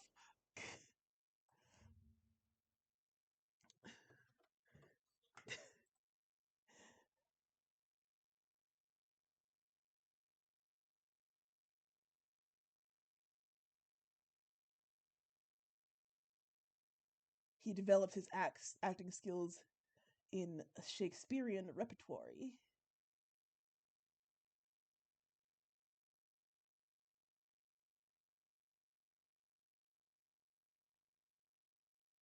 They became outspoken anti-fascist. Slay.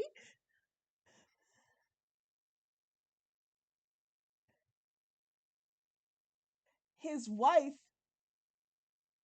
was a 3-term congresswoman and Richard Nixon's unsuccessful opponent for the United States Senate from California in 1950. Holy shit! These progressive ass people.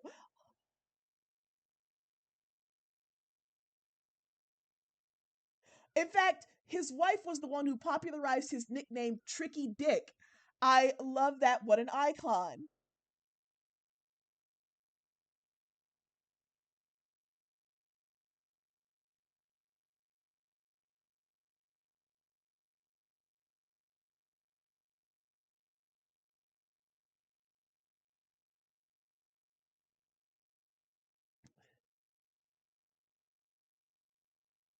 my god!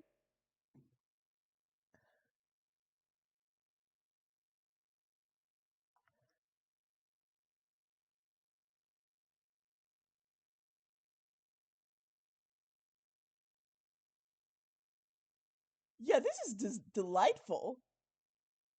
Hang on, let's look at some of the other actors.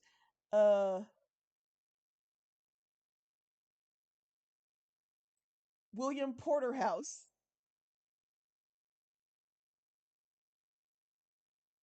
It's a lovely portrait.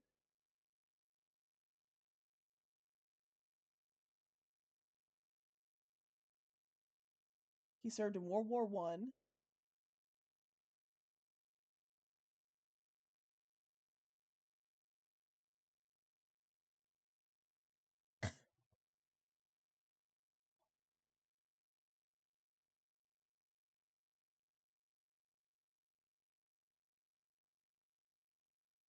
He played a bluff Yorkshire businessman marooned during the storm with other travelers in a creepy remote Welsh manor. He played a demented submarine commander in Devil in the Deep.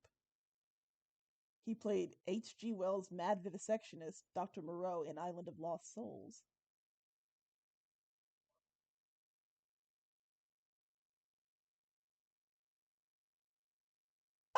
He played King Henry VIII in Young Bess, Slay, The Bloodthirsty Pirate, and Captain Kidd.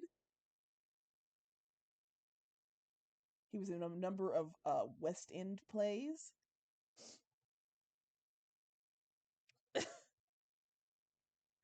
Now, his name wasn't actually Porterhouse. That was just the name of the character he played.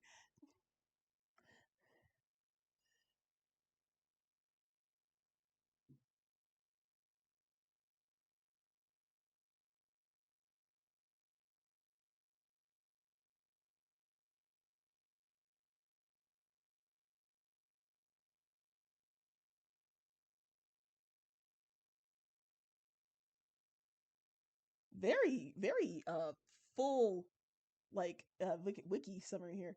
Tennessee Ernie Ford in The Ford Show.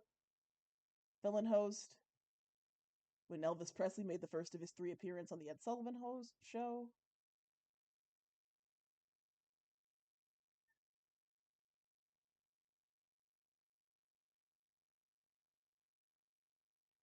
He began a relationship with Elsa Lanchester at the time a castmate and in the stage play. They were married in 1929, became U.S. citizens in 1950, and remained together until Lawton's death. Over the years, they appeared together in several films: Rembrandt, Tales of Manhattan, Vessel of Wrath, The Big Clock, Anne of Cleves, and Henry IV's fourth wife. I didn't even get to that. Oh!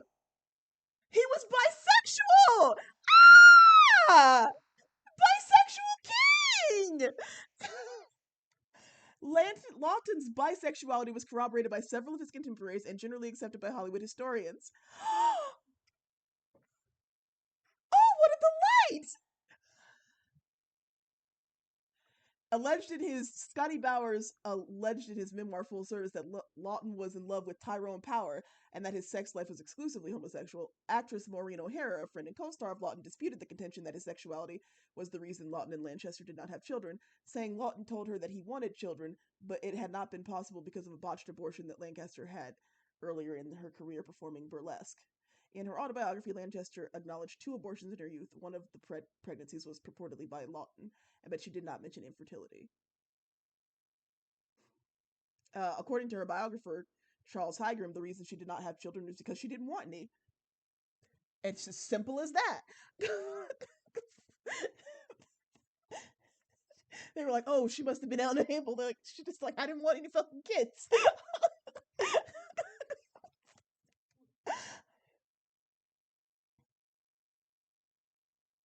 A bisexual king. We won, gays. This is amazing.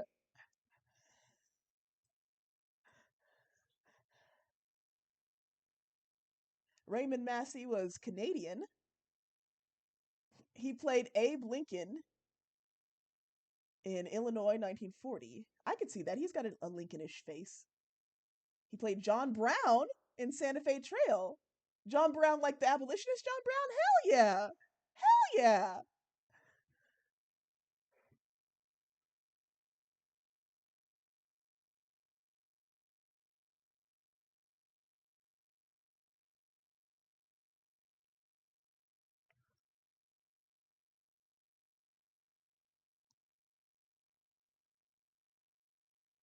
Yeah, he looked just like Lincoln. Look at that.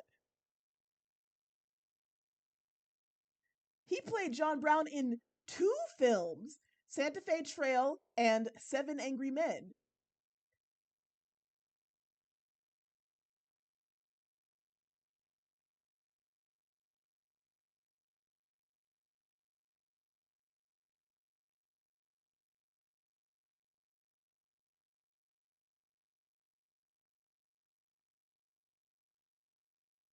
It seems he was a friend of Boris Karloff's.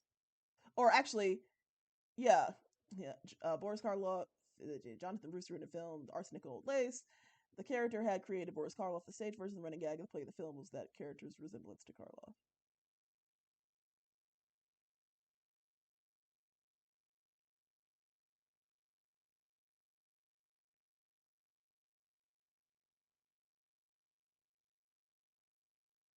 Married 3 times.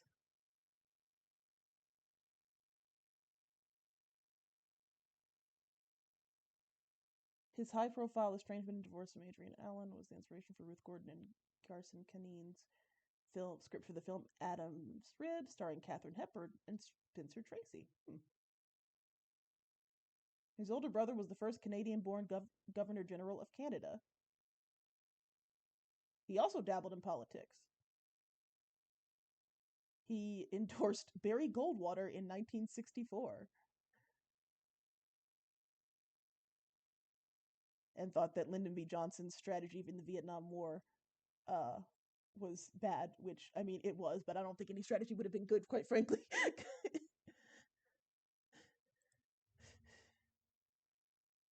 Oh, there are some old Dark House fan fictions. Wow.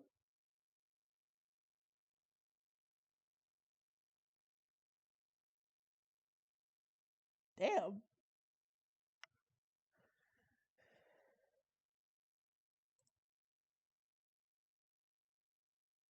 He has 2 stars on the Hollywood Walk of Fame.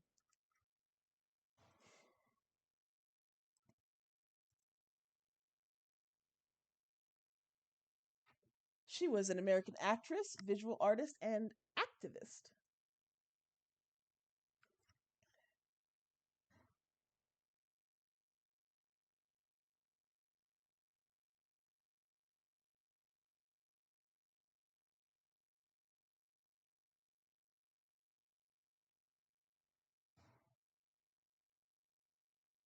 She was an environmental and political activist, a co-founding member of the Screen Actors Guild. Wow, co-founding member of SAG and the Hollywood Anti-Nazi League.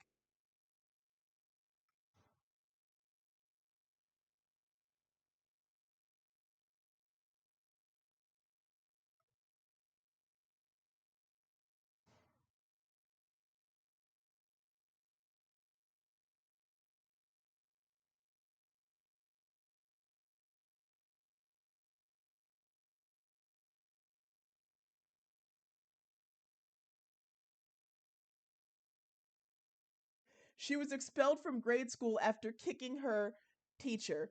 Quote, to be honest, he deserved it.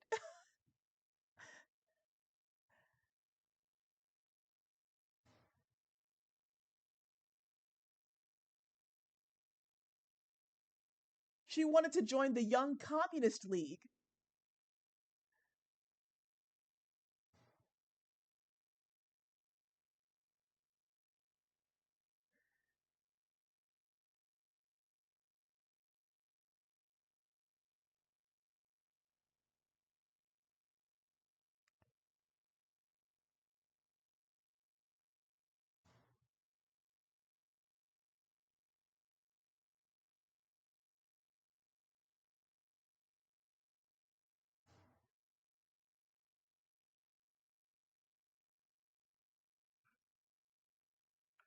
I know, she's that girl.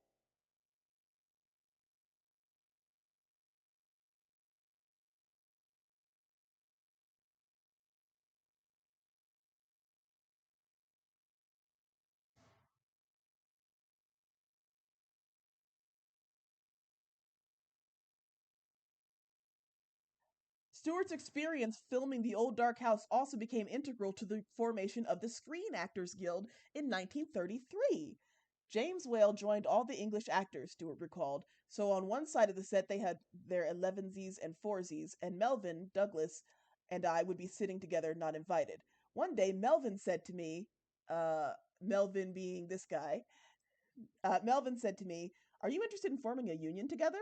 I said, "What's a union?" He said, "Like in New York, Actors Equity. The actors get together and work for better working conditions." I said, "Oh, wonderful," because I was getting up at 5 every morning, in makeup at 7, in hair at 8, wardrobe at 8:45, and then sometimes if production wanted you to, you worked until 4 or 5 the next morning. There was no overtime. They fed us when they felt like it, when it was convenient for production. It was really very hard work. After filming completed, Stewart began canvassing for supporters. She became one of the union's first founding members. And she helped Paul Mooney, Francho Tone, Ernst Lubitsch, and Oscar Hammerstein II form the Hollywood Anti-Nazi League. The same year, she and writer Dorothy Parker helped create the league to support the Spanish Civil War orphans.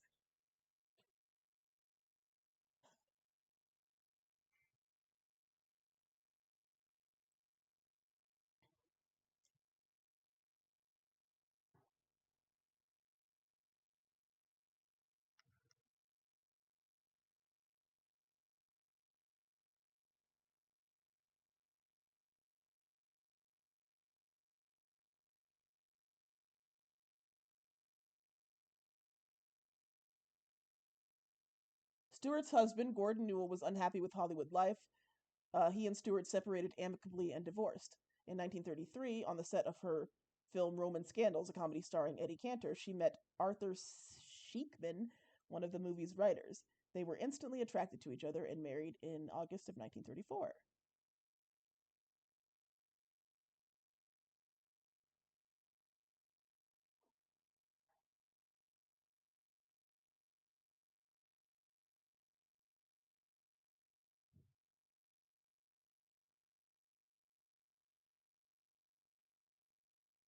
In 1939, she and her husband spent 4 months traveling in Asia, Egypt, and Italy. They landed in France just as France and the United Kingdom declared war on Germany. They appealed to the American Council asking to stay. Siegman as a war correspondent, and Stewart as a hospital volunteer.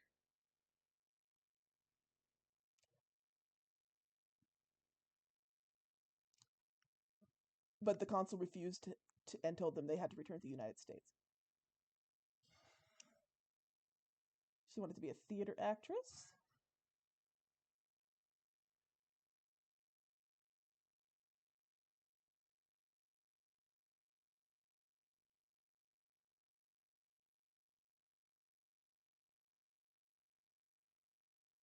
Oh, she made art? She became a decoupage artist. Look at that.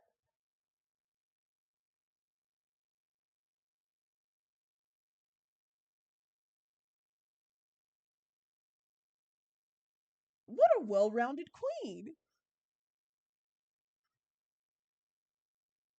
She also embraced the art of bonsai. She returned to acting in 1975.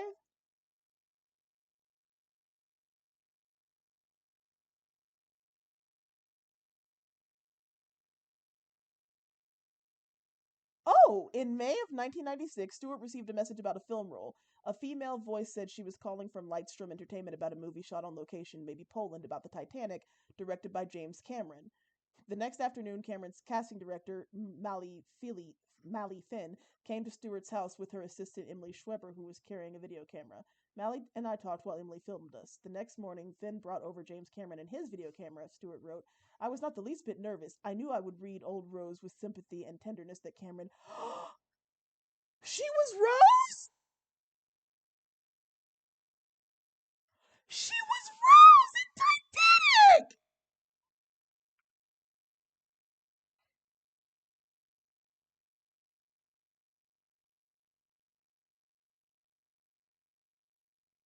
Holy shit! I was not the least bit nervous. I knew I would read Old Rose with the sympathy and tenderness that Cameron had intended. 5 days later, on her 86th birthday, Finn phoned again and said, Gloria, how would you like to be Old Rose? Holy shit! What a fucking icon! Holy fuck!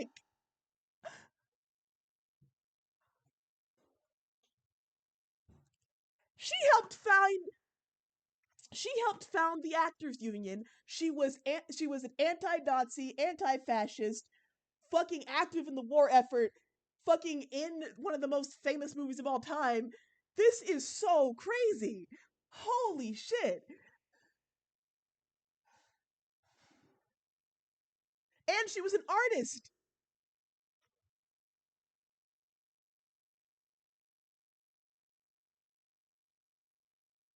She donated her screen printing equipment to Mills College, where an exhibition of her work was held.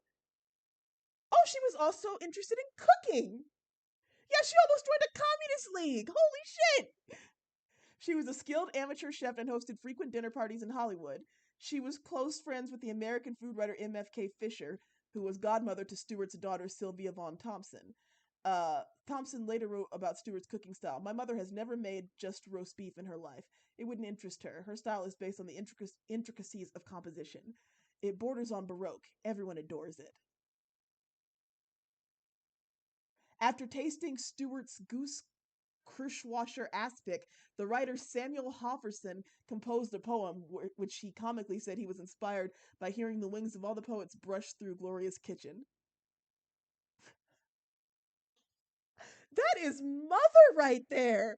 A cook, a fucking painter, an actress, an activist, lifelong Democrat, co-founding member of the Hollywood Anti-Nazi League, member of the Hollywood Democratic Committee.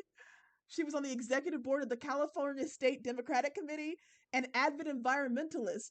I belong to every organization that has to do with saving the environment, said Stewart. I'm fed up with venal and avaricious forestry people, mining people, oil people, gas people. I think the abuse of the environment is sinful. What a queen! What a queen! Holy shit! She died at the ripe old age of 100.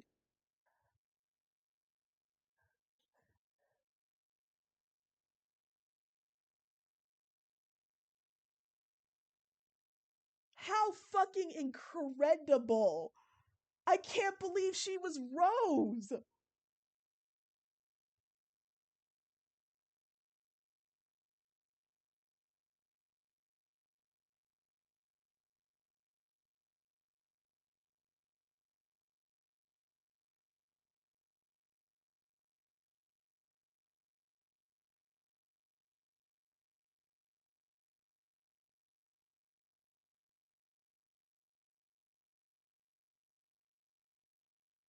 Not as much information on Lillian, but she was in 39 films.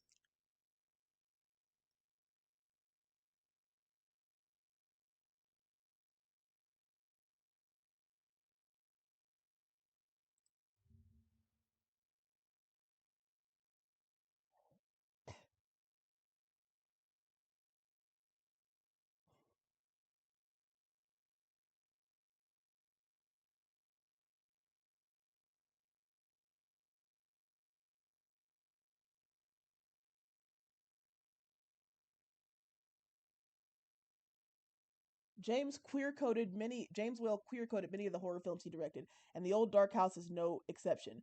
Whale portrayed the outsider family femme with campy sensibility, subtextually weaving in themes of homosexuality, androgyny, and sexual deviance throughout the film.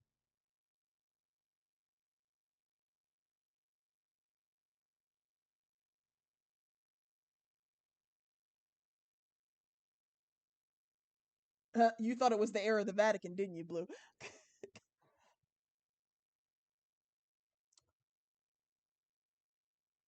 By the 1950s, her career had declined, with her having mostly TV appearances. She retired in 1958.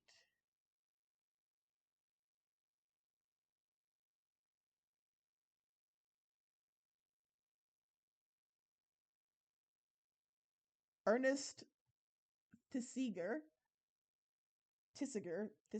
I don't know.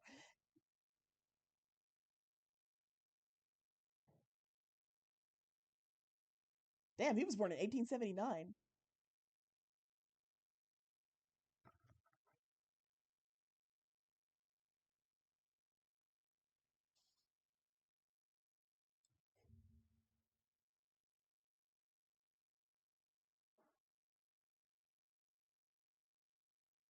Oh yeah, okay, I'll view that in a second because I do want to see it. But and he was also bisexual.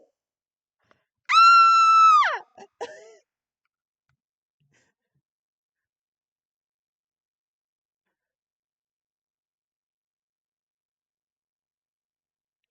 And he loved needlework. In 1915, he was wounded in the trenches and medically evacuated back to England. His interest in needlework had begun with buying and repairing pieces of historical embroidery with his brother-in-law while in France. After an incident in the barn explosion, his hands had been too damaged to return home, despite the Ministry of Pensions declaring it too and despite the Ministry of Pensions declaring it too effeminate a hobby for men, Thesiger developed small sewing kits for soldiers similarly injured to provide activity and pain relief. An accessibility king! An accessibility bisexual king! These people! Oh my god! This is like the gift that keeps on giving. Yeah, that butler was a whole fruit basket. He started needlework and then figured out a way to keep needleworking when his hands were hurt. And then the army was like, no, that's too gay. And he was like, fuck y'all. And he did it anyway and taught other people how to do it. Oh!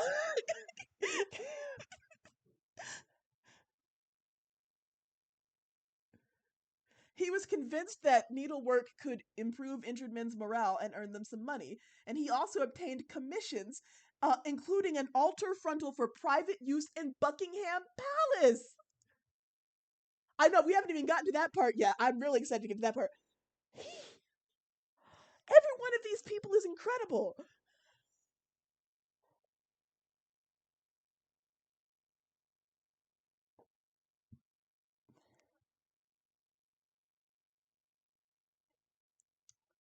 Oh my God. In 1917, he married Jeanette Mary Fernie Rankin, sister of a close friend and fellow Slade graduate William Bruce Ellis Rankin.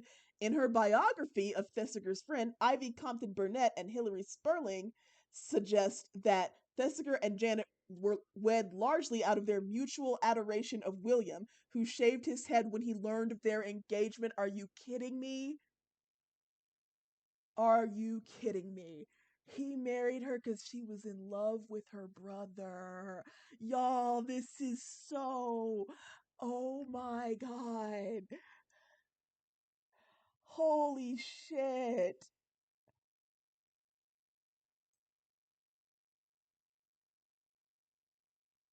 Oh, look at that. Just look at that twink. Just look at that man.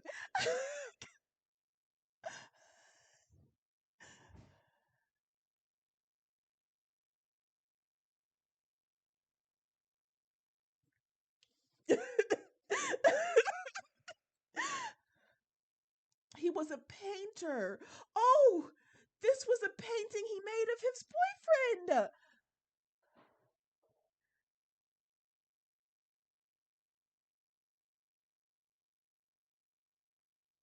Oh my gosh.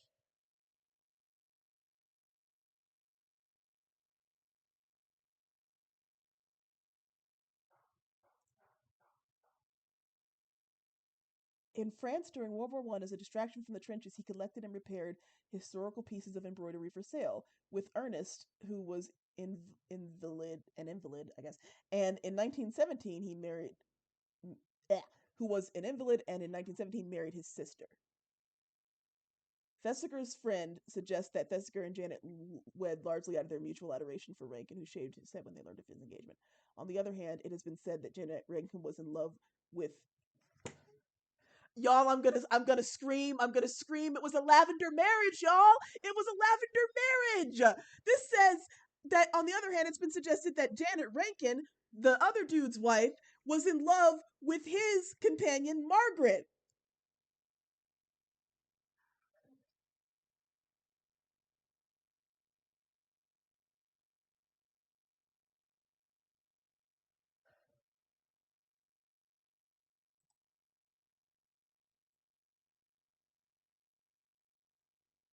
They lived together. Their relationship only came to an end when she married Ernest. She was a full fucking girl kisser. And he was definitely a boy kisser. And they were roommates. Holy shit. Many such cases. I have never been this. This is the best night of Hallowstream so far. This is incredible. This is like a gift from God.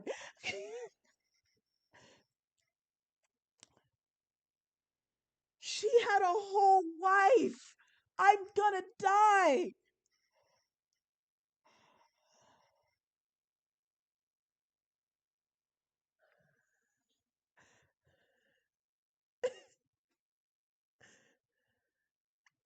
I know, this is so interesting. I am fucking reeling.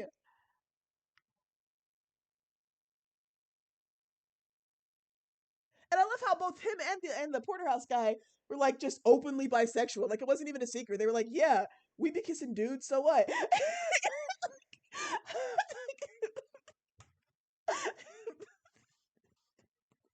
This is so, oh my god.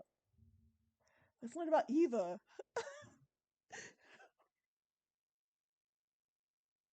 Like we don't get nearly enough rep for bisexual men. This is crazy. Like, this is just, oh, this is delightful. Just gay after gay after gay.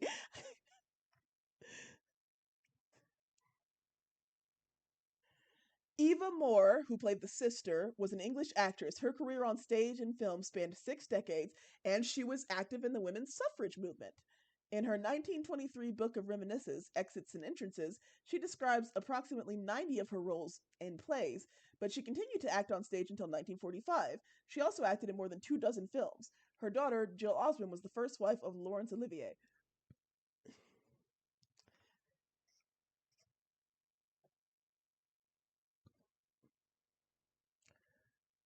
This is her in the 1890s.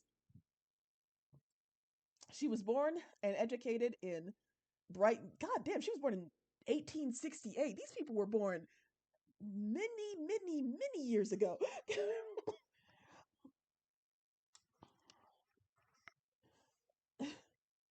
She attended Miss Pringle's School in Brighton and Miss Pringle's School and studied gymnastics and dancing in Liverpool. Then she taught dancing.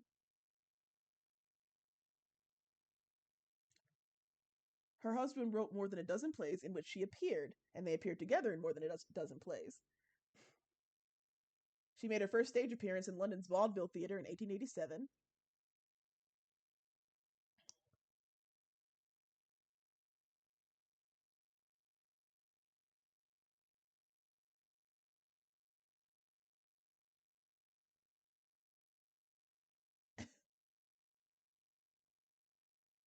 She was active in the suffrage movement, as was her sister, attending meetings and appearing in suffragist plays and films. She was a founder of the Actresses Franchise League in 1908, but resigned from that organization when other members objected to her acting in a sketch called Her Vote by her husband, in which the heroine prefers kisses to votes. Moore later managed her husband's comedy, Eliza Comes to Stay, which opened at the Criterion Theater on on February 12th, 1913.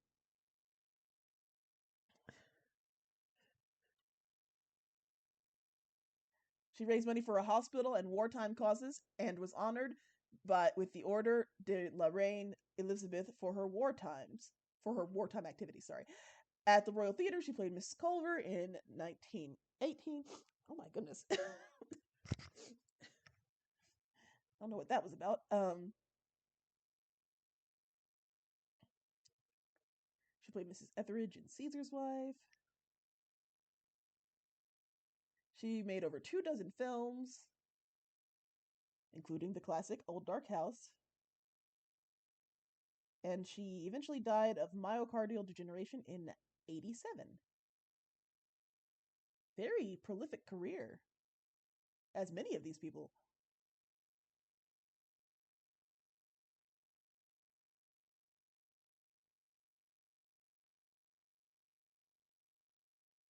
Now, Elspeth Dudgeon as Roderick. I want to know about her. Elspeth Dudgeon was a Scottish character actress with a career spanning nearly 2 decades.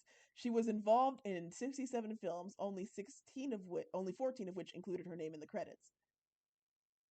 She was also in Bride of Frankenstein. A lot of these people were in Bride of Frankenstein, and she was also in Showboat. Old Man River, that old man river. She developed an interest in theatrics as a young girl, and after joining a well-known amateur organization, she became notable for her character roles.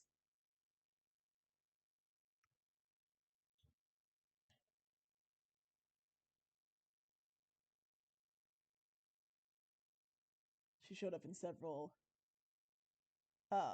Shakespearean plays. One of her earlier and best remembered appearances was the role of Sir Roderick Phim in the 1932 film The Old Dark House. Director James Whale needed someone to portray a centenarian, and Dodgen was the oldest actress he knew of, despite her being just 60 at the time. She was 60? Man, that makeup artist went brazy. That makeup was incredible.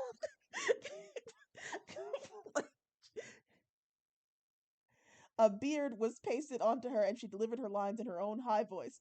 Having played the part of a man, she was credited as John Dudgeon, with actress Gloria Stewart later commenting that none of the cast at the time were aware that she was actually... Oh, Jesus Christ. Good night. We found a real gay movie from 1932.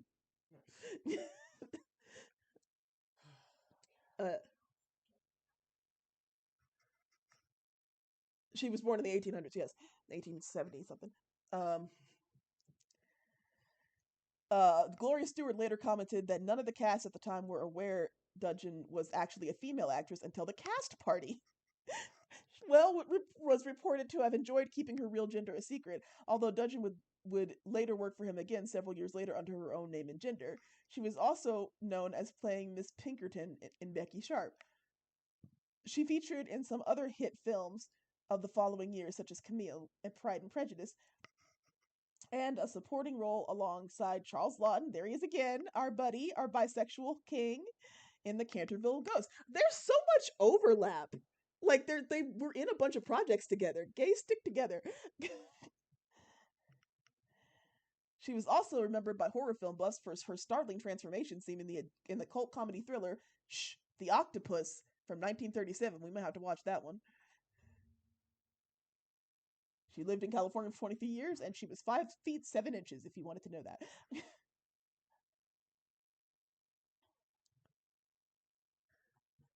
Like, that's crazy.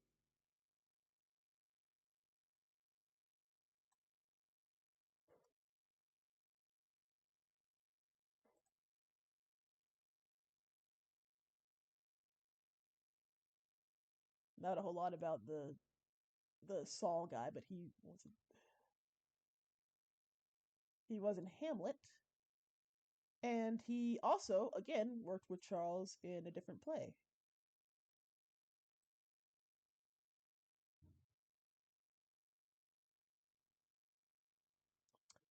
It was previewed in July of 1832 in the United States.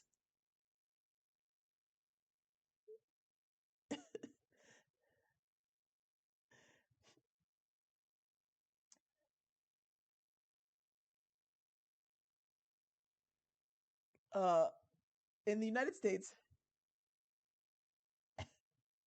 I know the line about her liking keeping her gender a secret.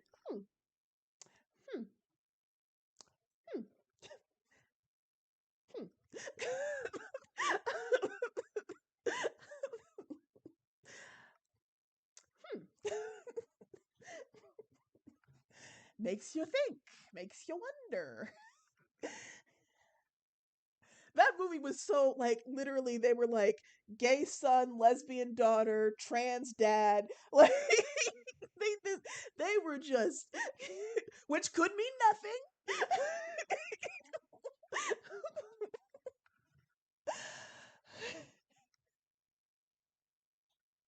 I mean, the fact that she even used a different name, like, to be it to was credited by a different name.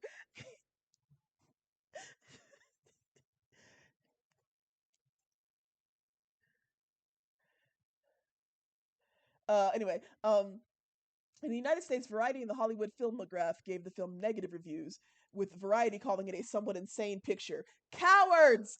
Cowards! You just couldn't handle the queer beauty! All 9 of New York City's dailies gave the film positive reviews. The New York Times praised the film, saying there is a wealth of talent in this production. Like Frankenstein, it had the advantage of being directed by James Whale, who again proves his ability. The film did good business at the box office in the first week of release, but later suffered through negative word of mouth. Cowards! It was booked for 3 weeks at the Rialto Theater in New York City, but the audience turnout dropped to less than half in its second week, and the film was pulled after 10 days. The film performed better in the United Kingdom, where it broke house records at the Capitol Theater, and was reissued to theaters in 1939.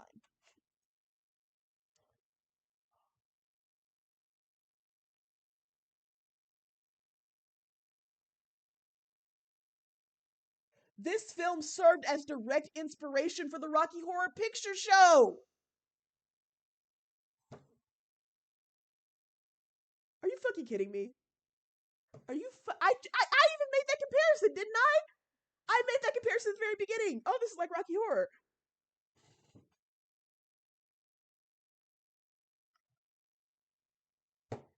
This is actually the gayest thing that has ever existed. Like, this is the gayest fucking film that has ever existed. I love Accidental Gay.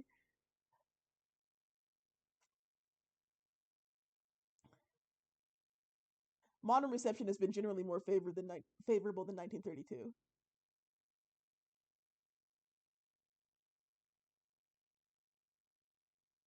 Whale manages to parody the conventions of dark house humor, horror genre, as he creates them, in which respect the film remain. Okay, let me try that again.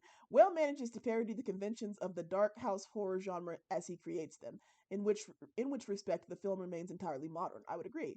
Carl Williams of AllMovie said, by the 1960s, the film had attained a Grail-like status among fans of director James Whale. The old dark house came to be reconsidered a cult gem, part of the renewal of interest in Whale's talents after many years after his creative peak.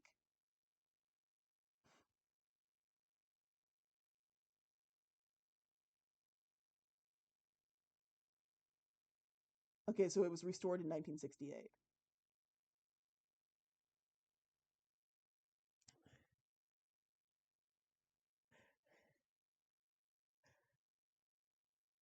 This doesn't even have a plot summary, which is interesting. Oh wait, no, I'm just stupid. I scrolled past it.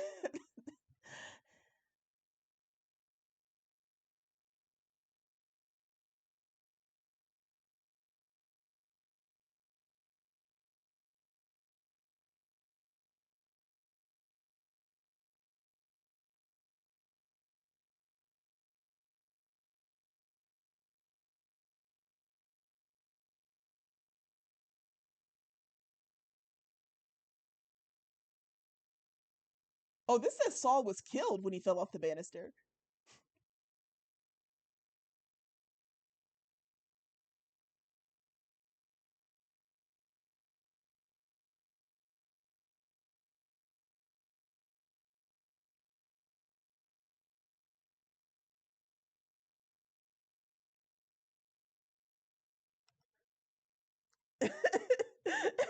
I know. He like threw that man like fucking like debris.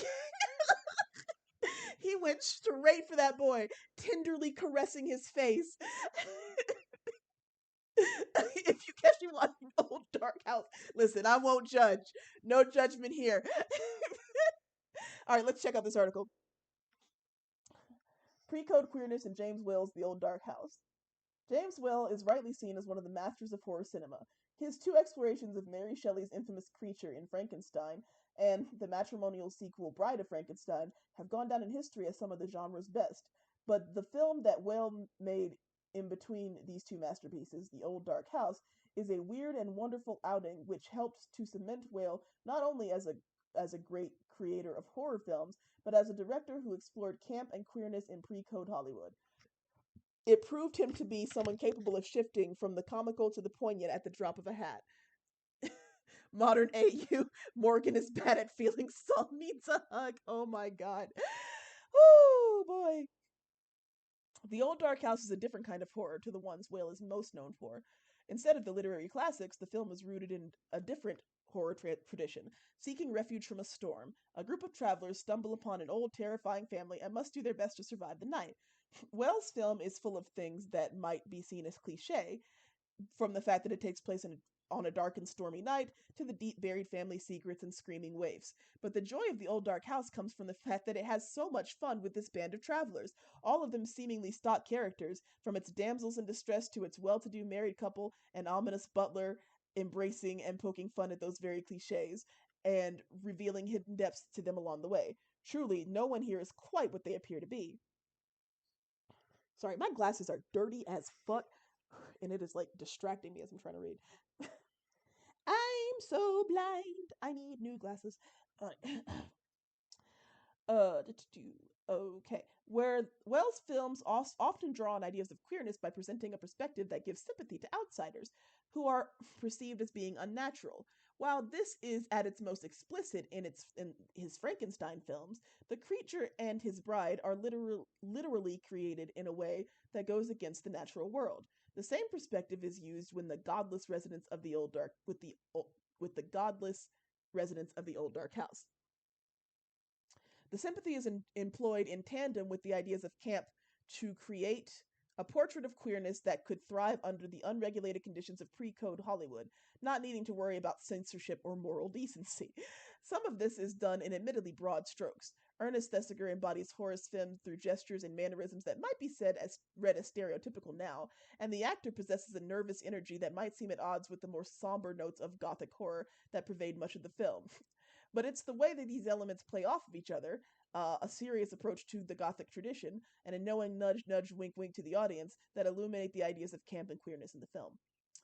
As much as Thesiger's performance might veer towards the overly broad, the Old Dark House wears its subversion of gender and sexuality on its sleeves.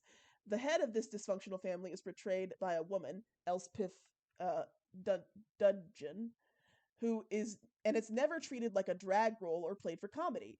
This allows the Old Dark House to offer a level of serious commentary on the performance of gender that remains a rarity to this day. Huh. Yeah, I guess it does.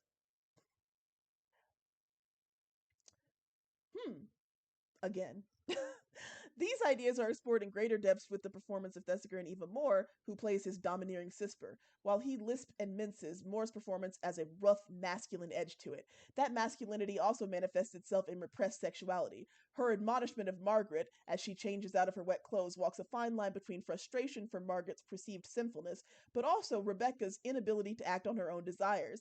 She describes Margaret's clothing as fine, but her body as finer. She did do that, didn't she? Full of anger with the fact that both things will rot. The declaration of a woman who, like so many others in the house, might be seen as godless. Gay son, lesbian daughter, trans father, house of the fruits.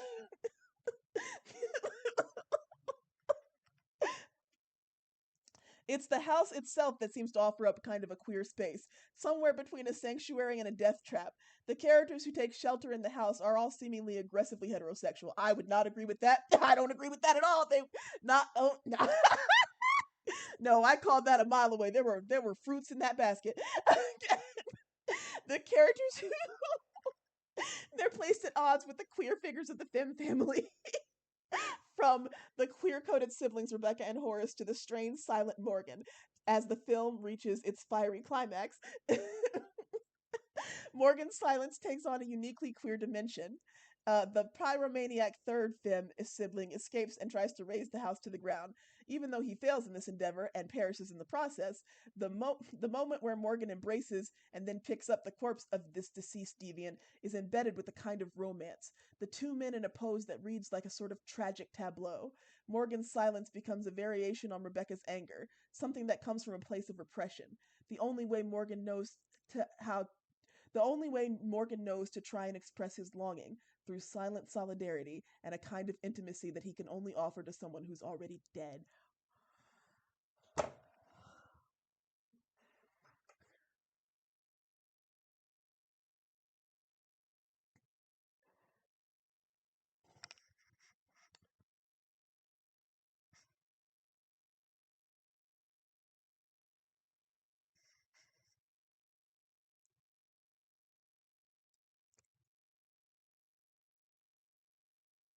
Gagged. Gooped. Breath snatched from my lungs. The idea of intimacy and death are entwined in Wales films, most explicitly in Frankenstein and Bride. At the climax of the first Frankenstein, it's no wonder that the creature says, "We belong dead." He's built from the dead, and seems to think that that's where he should return. The striking thing about this is that Whale plays it for tragedy, presenting Karloff's creature as someone who exists outside the norms of society, but who should be pitied for it rather than vilified. In these films, the idea of the dead is used in a way of queering the creation of life. God, you know what? You know what I just had? You know what the thought I just had? In another timeline, H. Bummer hasn't exposed James Somerton yet, and he might have made a fucking essay where he fucking plagiarized this article. Thank God. Thank God we escaped that reality.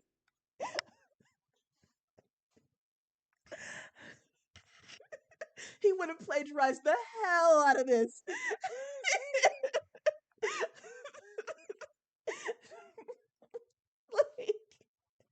like this is so beautifully written. Queering the creation of life. Intimacy you can only offer to one who is already dead. I'm gonna kill myself. What? Like, holy shit. They were cooking. They were fucking in the kitchen with this article. Holy shit. Whew. The Old Dark House also presents pathos and pity for its queer characters, as seen in Morgan's silent intimacy, offering a focus on queerness that is rarely seen at the time. It also offers comic subversions and refusals to heterosexual norms. When Rebecca begrudgingly offers her quote-unquote guest shelter from the storm, she informs them that there will be no beds. The stark opposite of this kind of straight lust that would pervade horror films through the late 20th century as the genre moved towards slashers. Here, it's the straight characters who are presented as outsiders. It is clear where Whale's sympathies lie in the Old Dark House, as is so often the way with his films. He finds himself offering sympathy to the characters played by Karloff. The self-awareness that Whale uses to define the Old Dark House exists not only through the kind of characters he presents, but from the bitch-femme dynamic of the femme siblings. Butch-femme dynamic of the femme siblings to queering of their father, but also in the ways that he toys with the ideas of gender and the conventions of the haunted architecture. The Old Dark House is full of striking images that offer legitimate chills, distorted mirrors making faces freakish, and the intimidating movements of Morgan before the truth about him is revealed. But the film also shows an understanding of how to poke fun at these conventions, letting Whale indulge in the camp excess of the horror genre. The film is driven by one of the oldest cliches in the history of horror, a dark and stormy night. The Old Dark House leans into these ideas, and the camp comes from the excess of cliche tropes in comparison to its more low-key, spine-chilling moments.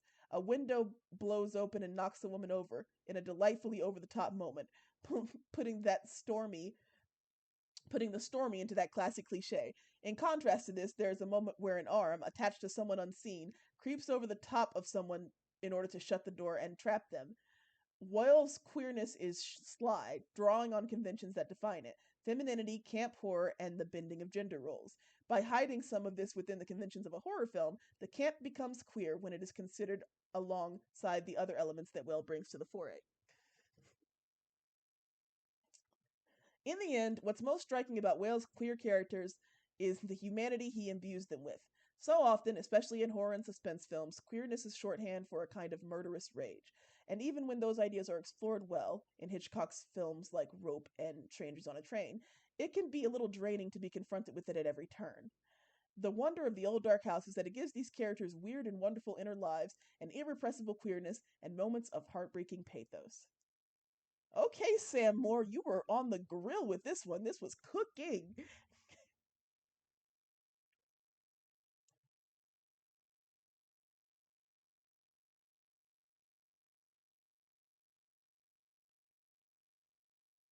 Ah, the article was written by a they them. Tracks.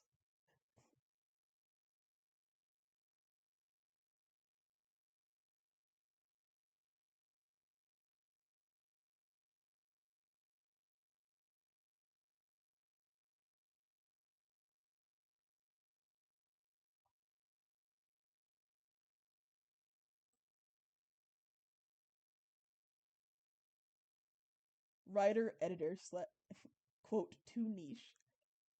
Well, you've just earned a follow, Sam, because that was a good ass article.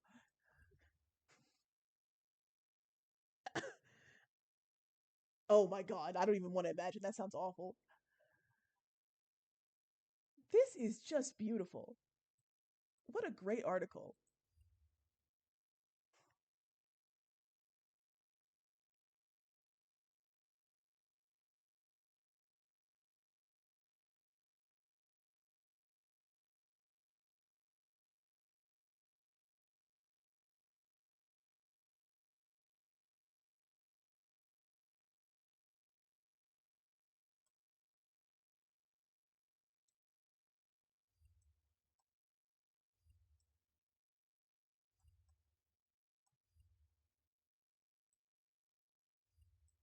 Yep, that's a certified hood classic right there.